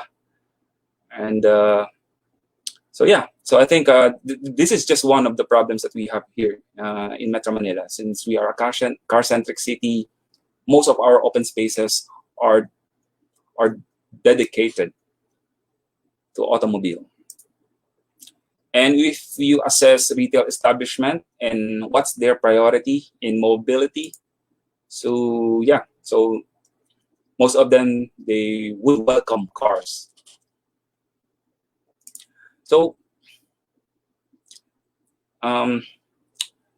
our principle or our cities were actually adopted the same concept of mobility in other countries. So this is in the US. And if you notice, the walking experience is discouraging. So if you want to go from point A to point B, you don't feel if you're going to travel from point A to point B, it's not really encouraging to walk because you don't feel connected with the environment. So if you're walking here, so you are not connected with the environment because you are surrounded by car parking areas. So you don't see life happening in the building. Okay, so this is non-existent in nature. In nature, everything's connected. Okay,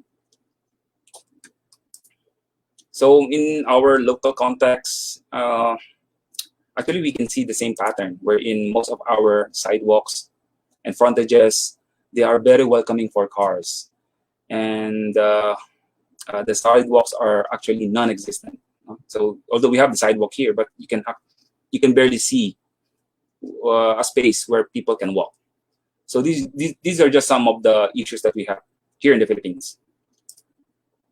And in subdivision developments, you can actually see that most of our facades are very dedicated for car. Okay, so we have this concept of bayanihan, no, or a culture of tambay. I think that's one of the strongest asset of Filipino behavior. No, we have that camaraderie, and I think that is something that we can highlight in our design. Perhaps instead of gated design, we think of a space wherein we allow our neighbors to see each other so that we can encourage that camaraderie or tambay culture. Perhaps a porch that can help. And if we want to diversify our street network, as you can see here, the buildings are located far away from the sidewalk, and they accommodate more for cars. And I think the best way for us to make this more inclusive is to put the building near the sidewalk or closer to the sidewalk, and we engage the sidewalk can actually, or the pedestrians using the sidewalk are more engaged with the buildings here. So we put the building near the sidewalk and we put the parking at the back so that we can make the sidewalk more engaging to the pedestrian. So this is another example. If we put the building closer to the sidewalk, it makes it more engaging, right? And include trees so that we can create a sense that the street is narrow. So if we have that sense of narrowness in our street, we actually make the cars move slower. Okay. But for cities to evolve and perhaps survive, we have to update the DNA of our cities. And I think building code, since we have a law that standardizes a requirement for parkings, I think it's time now that we incorporate minimum bicycles in our building code. Okay. So currently, we are only requiring a minimum space for cars, but I think it's also important that we have a minimum requirement for bicycles to diversify our mobility. So yeah, so this is what our sidewalk look like. So not very inclusive. It's only dedicated for car. Okay, actually, there's no sidewalk. The sidewalk is already converted into a ramp. Okay, so if you have a sidewalk, sometimes so it's been used for parking, and if you have sidewalk, it feels like you are caged. Okay, so it's not really encouraging. And we have a lot of road wherein we develop elevated pathwalk.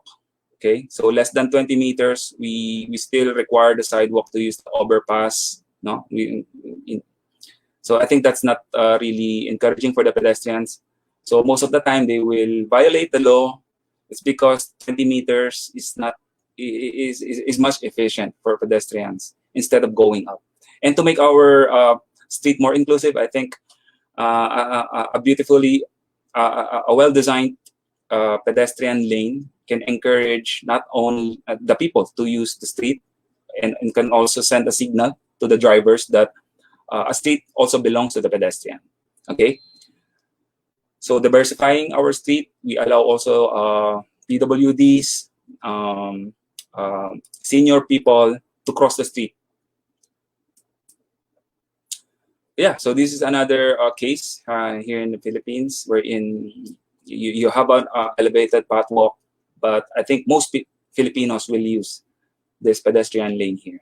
It's because it's more inclusive, and of course, it's more comfortable to use the ground level for crossing one path.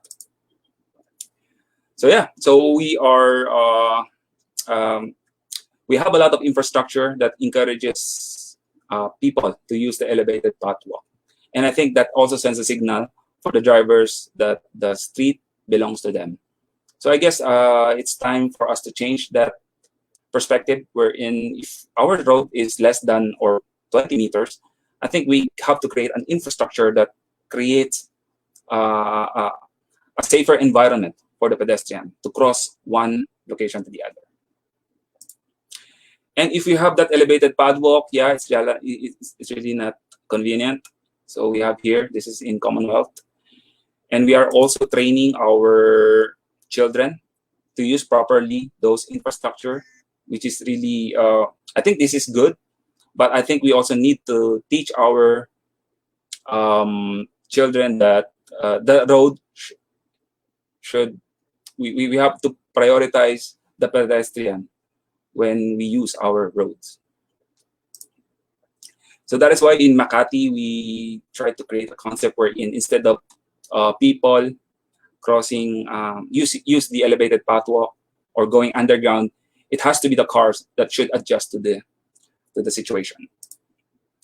So yeah, so I think that's one way on how we can integrate biomimicry thinking in solving traffic congestion.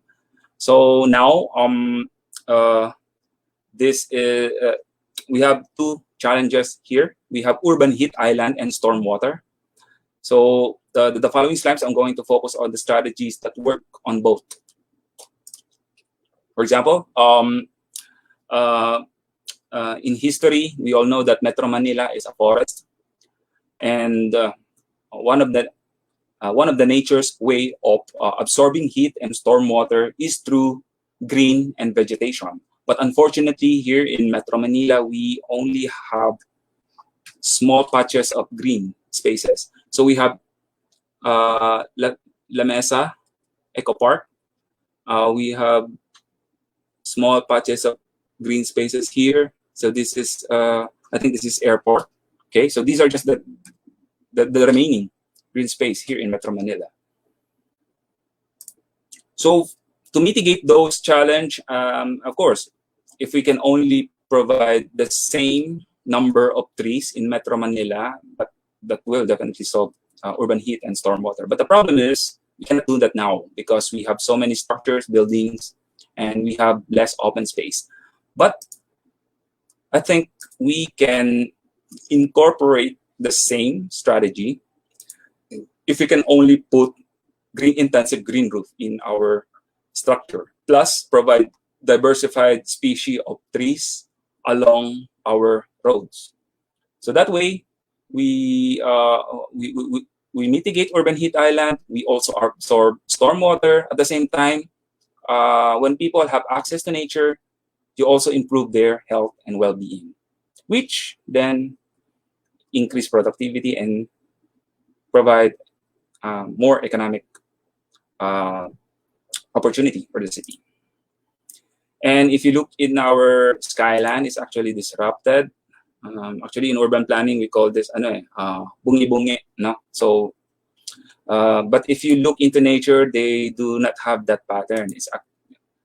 So trees are still competing with access to sunlight and ventilation, but they are also complementing in harmony with each other. So if we can adopt the same strategy in our cities, so perhaps we allow each building to have equal access to sunlight and ventilation if we can follow the same pattern. So this is what an urban canopy look like in cities, but in a forest, this is what it looked like. So this is a forest canopy. Those space are actually crown. Biologists call it crown shyness. Okay, so trees, they compete with access to resources, especially light. But it appears that each tree are, they are talking to each other. And according to the theory of crown shyness, each tree forces its neighbor into a pattern that maximizes resources collection and minimizes harmful competition. So I think another possible reason for crown shyness is to prevent the spread of harmful insects and their larvae. Okay, so those are the mechanisms why a tree canopy looks like this. And yeah, so this is in UP. So imagine if we have the same, if we can only integrate the same tree canopy in our roads, this is what it looks like. It looks very animated, comfortable, and yeah, it's encouraging to use the sidewalk. And of course, there are species of trees where leaves change in direction depending on its exposure to sunlight. Sometimes they also change in color depending uh, on the exposure level, the temperature level. So actually, the leaf, they change in orientation, no? in response to the heat. And using biomimicry, there is one company that copies that forest canopy. The company's name is Levi. So this is their invention. And the idea for that invention is that you allow sunlight, but there's no, you don't feel the heat coming from the sun. So if you are under this forest canopy here, I forgot the main technical word for this, but yeah, but the idea is they use the same mechanism from a forest canopy in order to allow sunlight while preventing heat in this area. So yeah, so the same mechanism that you can find in a tree bark. So a tree bark, they create a lot of what we call cracking here. Okay, so that cracks, they increase the amount of surface area, and that surface area creates a lot of let's just say air gaps or shade in order to cool down the tree when they are exposed to sunlight. So this is one mechanism, survival mechanism of trees. And we actually created a concept from that idea, wherein, although we didn't create a prototype, but this is the idea wherein we follow the same pattern, wherein you have those air gaps, and you create a lot, you increase the surface area, and you create shade as well. So this is one idea that we developed, and we haven't really created a prototype for this one, but this is the first step on how I think we can use in creating or making our buildings cooler when they are exposed to sunlight. So yeah, so we have the desert snail. So the desert snail, they used white coating, and they use it in order to survive the heat coming from the sun in desert. And the same technique is also being adopted by some paints. Yeah, of course, we all know that white is the most reflective color. So here in the Philippines, it is really recommended that if you want to avoid heat accumulation, you have to paint your roof white, no, in order to absorb or reflect that heat coming from the sun. Now, in terms of storm water flooding, so you have the fire ant. They have this self-assembly mechanism in order to survive flooding. So actually, they have a hydrophobic coating on oil on their surface, and when they self-assemble, they can actually trap bubble within this structure, so that they can survive, or they can migrate from one location to the other. So they need each other's help in order to create this structure. Okay. So if you want to know the scuba divers in nature that uses stored oxygen, you have the sunburst beetle, and I think this is water anole lizard, wherein they can actually trap that oxygen there, and they use it in order to breathe, obviously. Or perhaps if we want to make our cities more adaptive to flooding. The process of water absorption from mountains can be adapted in our built landscape through multiple cascading barriers and infiltration. So this is just one example of how we can adapt the same concept from a forest in terms of stormwater management. Or if we want to make our cities more adaptive to flooding, we have to integrate a bioswale wherein you allow stormwater to percolate on the ground. So the benefit of it is you can recharge groundwater so that we can use it for drinking purposes. Here in Metro Manila, we have a problem where there are many studies confirming that Metro Manila is submerging, bumababa by approximately half inch a year. I'm not sure if it's not the case now, but yeah, that's happening because we are getting a lot of groundwater for human consumption. So if you have this, you allow stormwater to percolate on the ground, we can actually help our environment to recharge the groundwater to avoid that submerging. And we have this in our building code, by the way, USA and ISA.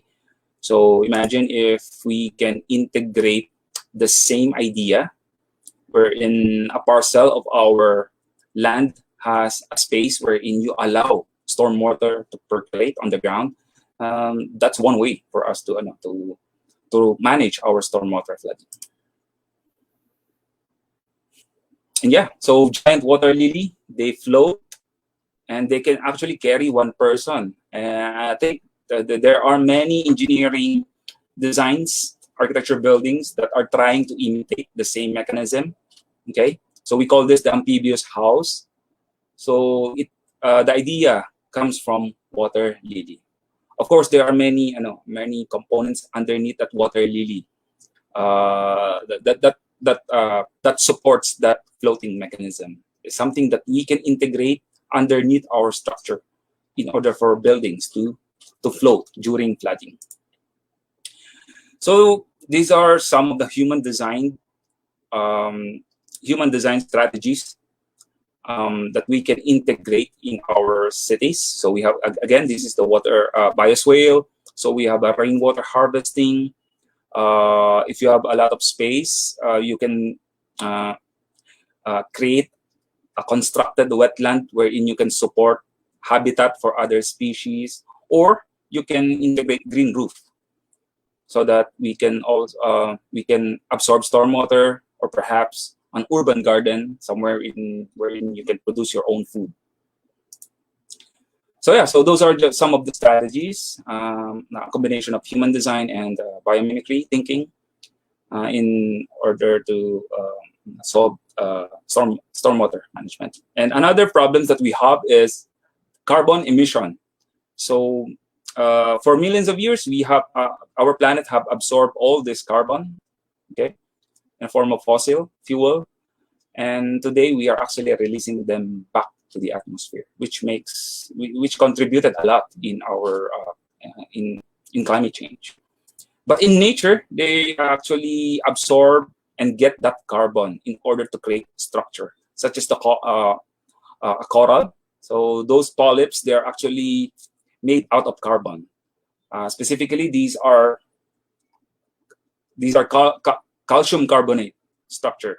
Okay, so oceans, they absorb carbon, and some of the organisms, they use that carbon to create a structure. I think this is something that we can use in terms of creating cement, for example. So yeah, I think that is one idea that we can use from nature to create a cementitious structure, perhaps.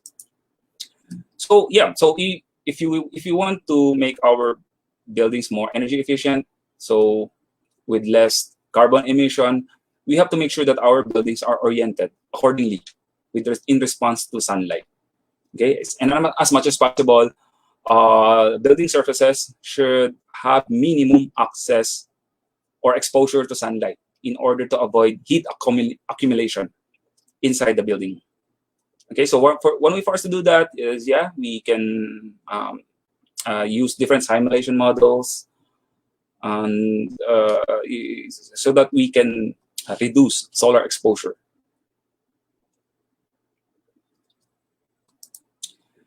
And I mentioned earlier that termites are the best mechanical engineers because, as you can see here, this termite mound, it is oriented according to the direction of sunlight. Okay, and I mentioned earlier that the orientation of this termite mound is actually it is facing oriented along northeast to southwest. So that orientation, you allow less surface area to be exposed to sunlight. And termite has been doing that for millions of years. Not only that, they also have mastered natural ventilation in their system, in their habitat system here. Okay, and one design that followed the same mechanism is the Eastgate Center. So this is located in Zimbabwe. So literally, this structure here doesn't use air conditioning system, but it follows the same mechanism coming from a termite. So this is how that mechanism works. So this is how biomimicry also is applied. So literally the same mechanism. So this building followed the same structure or mechanism from this termite mound in order to leverage that natural ventilation. So yeah, so this is one technique in order to minimize energy consumption so that it has it can lower carbon emission. And of course, there are a lot of products right now that you can see in paint, for example, wherein the paint can actually absorb carbon. Those are also very helpful. So another challenge is typhoon. And I think one of the best strategy in nature that you can find are the vines here. As you can see, vines are actually parasitic, okay, because they absorb nutrients from one tree in order to survive. But their contribution is that they actually increase the structural rigidity of each of those trees because they create they entangle trees, and then that tanglement actually improves the tree's survival during typhoon. And I think this is something that we can adapt in our buildings in order to make our building more adaptive to typhoon. So this is what a fully grown vines look like. So they actually connect one tree to the other. So that helps that tree to survive typhoons. So another mechanism for tropical trees are the buttresses. So these buttress trees, buttress roots rather, actually provide a support during typhoon. So if there's a wind pressure coming in this direction, you have compression here, you have tension, but that tension is mitigated by these roots, and these buttress roots actually provide a support to prevent that compression from happening. So this is the mechanism. And I think this is something that we can use in structural engineer to improve our foundation system. So I'm not a civil engineer, but I think this is if nature is doing this, perhaps this is something that we can improve in our design. Now, in terms of urbanization, I mentioned earlier a slime mold. It creates a pathway, a network, an efficient network to access food. And this experiment here, so those little circles correspond to cities, okay? And it is the city network of Tokyo. So what the scientists did is they put the a slime mold in this location, and then allow that slime mold to create a network. Okay, and what amazes them is that it mimics the actual network of Tokyo. It approximates, not perfect, but you can. They observe that there are many similarities in pattern. So perhaps this is something that we can use in terms of how we plan our cities. If the mold can create the most efficient network to get resources, and yeah, I think that is one step for us to improve our urbanization here in the Philippines, especially in Metro Manila. So through biomimicry, we have to ask the right question in nature to solve a lot of our environmental problems. For example, um, um, how can nature get water in a water-deprived environment? Anami beetle here have that answer.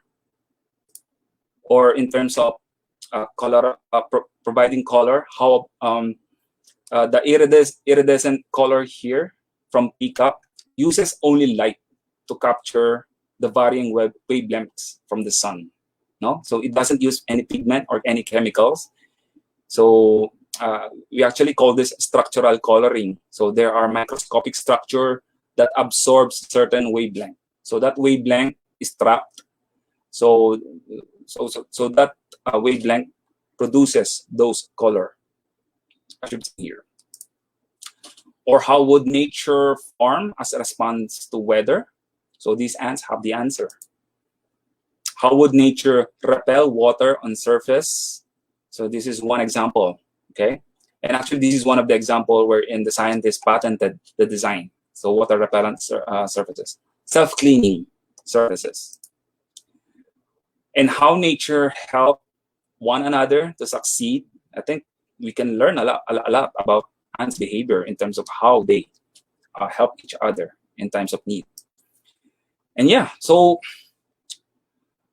there are 30 million biological strategies in our planet, and we only scratch the surface, okay? And if we want to make our human-designed world a better place, we need to be humble and accept that we humans cannot solve our challenges just by using existing human technologies. And I think some of the human technologies that we invented also contributed to our problem in the first place. So we need collective intelligence, including ancient technologies coming from the natural world. So yeah, so I encourage all to look deep into nature and let us practice biomimicry thinking. Thank you very much.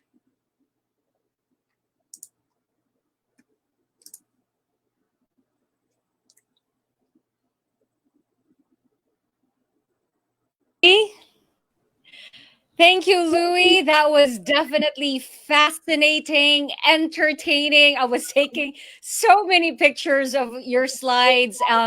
We had a lot of comments coming in through the Zoom chat. Everyone appreciated your presentation, but we do have quite a number of questions as well.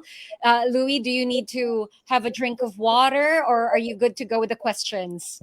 Yeah, I'm good to go. Thank you. Ganda ng presentation mo, and I'm like thinking, oh, dapat talaga ganun. We should take inspiration from nature, that's for sure. Well, hopefully, actually, if you come to think about it, thanks to your presentation, that's the importance of designers in just about every aspect of life, especially urban planning. Okay, we have a question sent in by Gabriel Padilla, who's saying, I want to know more about how new cities are implementing biomimicry design to their buildings and how much this is growing. Also, how important is the LEED certificate becoming for this implementation? Architect Louis? Yeah, thank you for that question. Like I said earlier, biomimicry is a new discipline. So very few people is practicing it. And I was honored to be one of those people who are actually trained to practice biomimicry. And there are many sustainable strategies in urban planning that have been developed right now. And I gave an example earlier, wherein if you want to solve traffic congestion, you have to decentralize our cities. That means you have to decentralize traffic in EDSA. There should be a lot of network. Okay, so that's decentralization, and you can find it in nature. Redundancy. So if one system fails, since your system is redundant, so that can fill in the gap, that can fill in the problem. So that's that's one application I think that we can use biomimicry. But yeah, in terms of application of biomimicry in city planning, I haven't seen it yet, but there are quite a few big consultancy firms in the US is using biomimicry thinking when they do city planning. So it's not yet well implemented in different practices. But biomimicry is not only limited to city planning. It's actually in all disciplines you can apply it. In fashion, in health, so on and so forth. Marami. Okay. Yeah. Now, yung lead certification, lead certification, I think it's one of the most successful certification in terms of green building. Okay, and it's actually developed in the US, and many countries are adopting the same. They are actually certifying their buildings in accordance with that LEED certification. But the thing is, LEED is not responsive to the local culture, especially here in the Philippines. So we have different culture which are not really, some of the strategies in LEED are not really suited to our technology, to our culture as Filipinos, etc. So so that is why in LEED there are a lot of changes happening in order for example, for one building to be certified. There are some standards that here in the Philippines that will limit you to achieve certification. One of which is parking, parking requirement. Because we still have Okay, completely understandable. Thank you for that, Louis. We've got a comment from Susan Reyes who's saying, whoa, mind blown. It's amazing how design solutions are already part of our daily lives, and it only takes for us to be more observant and raise our awareness of our environment. Biomimicry is a call for us to reconnect with nature and understand that we are one and not separate from nature. Love this talk. So thank you, Susan. Thank you for sending in that comment. A question from Joseph Kua. The Philippines is very biodiverse. Are there studies about resilient endemic species that we can use for our own built environment? I think that's one of my objective. Actually, what the reason why I wanted to train biomimicry, I wanted to study different biological species in the Philippines which are adapted to our climate. Yes. And these species, these endemic species, I think these are the key to make our cities more sustainable.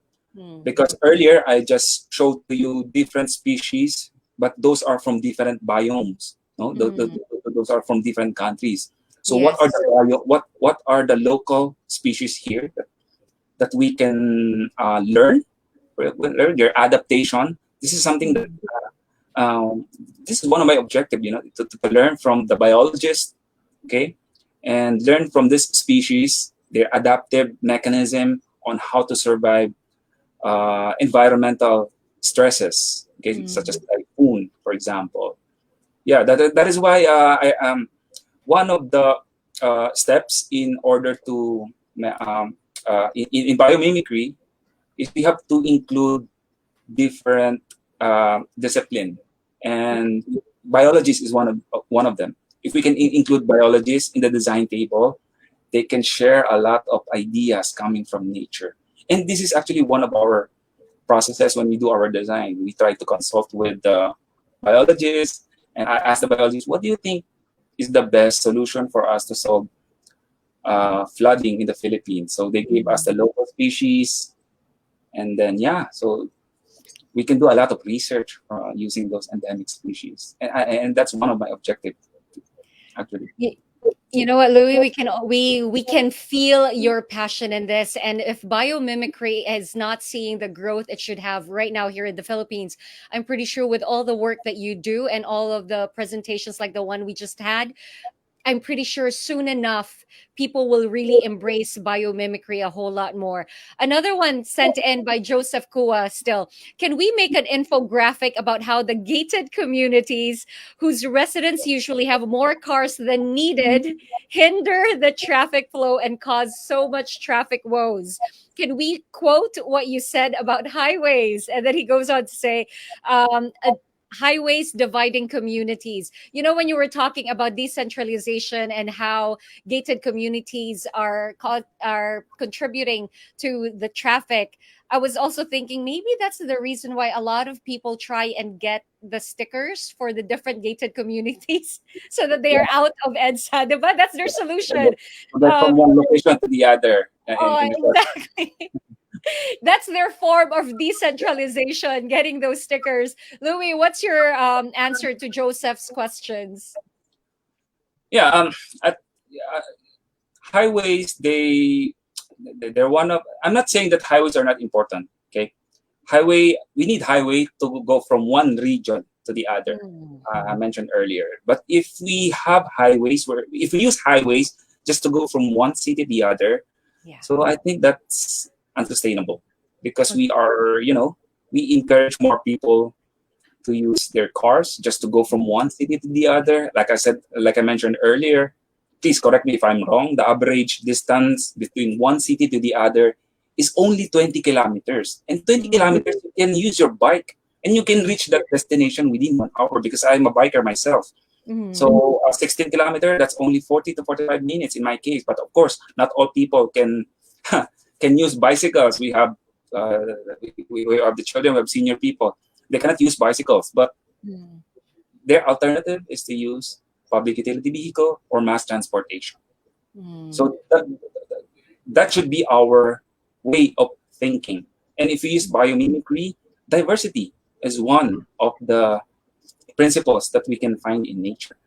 And if we apply biodiversity, diversity in highway development, can we convert highway so that they can accommodate mass transportation, bicycles? I think that's one.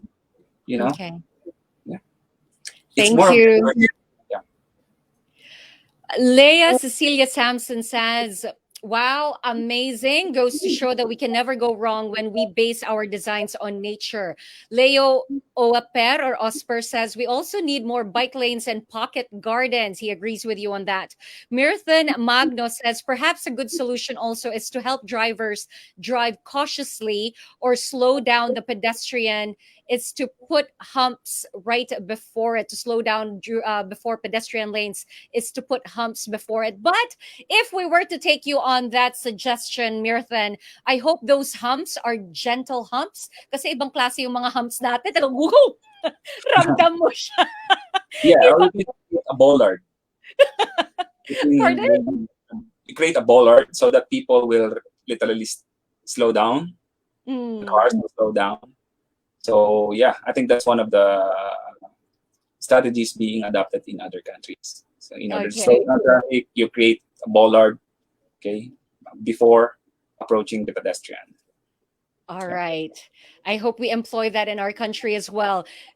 Giuseppe Alonso says, does biomimicry, or he's asking rather, does biomimicry always mean sustainable? Can we see or use biomimicry also as a regenerative design approach, like with the Pasig River, for example?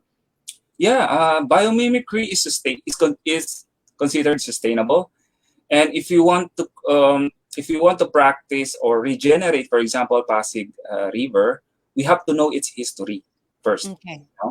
And once you understand biologically, ecologically, the history of the place, and I think it's important that we have to remember also the species that have evolved in that in that river, and what are the mechanisms of those species the mangrove trees, for example. Manila, Nilad is a mangrove. That's why it's called Manila, because there are many mangrove trees in the Pasig River in our history. And if we want to revive the lost ecological function of Pasig River, one way for us to do that is to consider the historical and ecological function and other species that thrive in that river, for example. And in that way, if we use those species, we can definitely we can regenerate the lost, perhaps, ecological function of Pasig River. Okay. Have to trace back the history and bring it back to how it was before it actually got to the point it is in now. From Carissa Evangelista, wonderful presentation, Louis. May we ask for a copy of this presentation from you and DCP for the Philippine Fashion Coalition? And she goes on to say thank you. So can we have a copy of this presentation from you? Yes, I would love to share my copy. Yeah, definitely. Okay. So you got a yes? There you go, Carissa, for the Fashion Coalition, Philippine Fashion Coalition. You got a yes. From John Andrew Manzo, do you think the barangay system is one of the causes why we have this kanya-kanya mindset, and that applies also to communities, individuals, and governance? Okay. Uh-huh.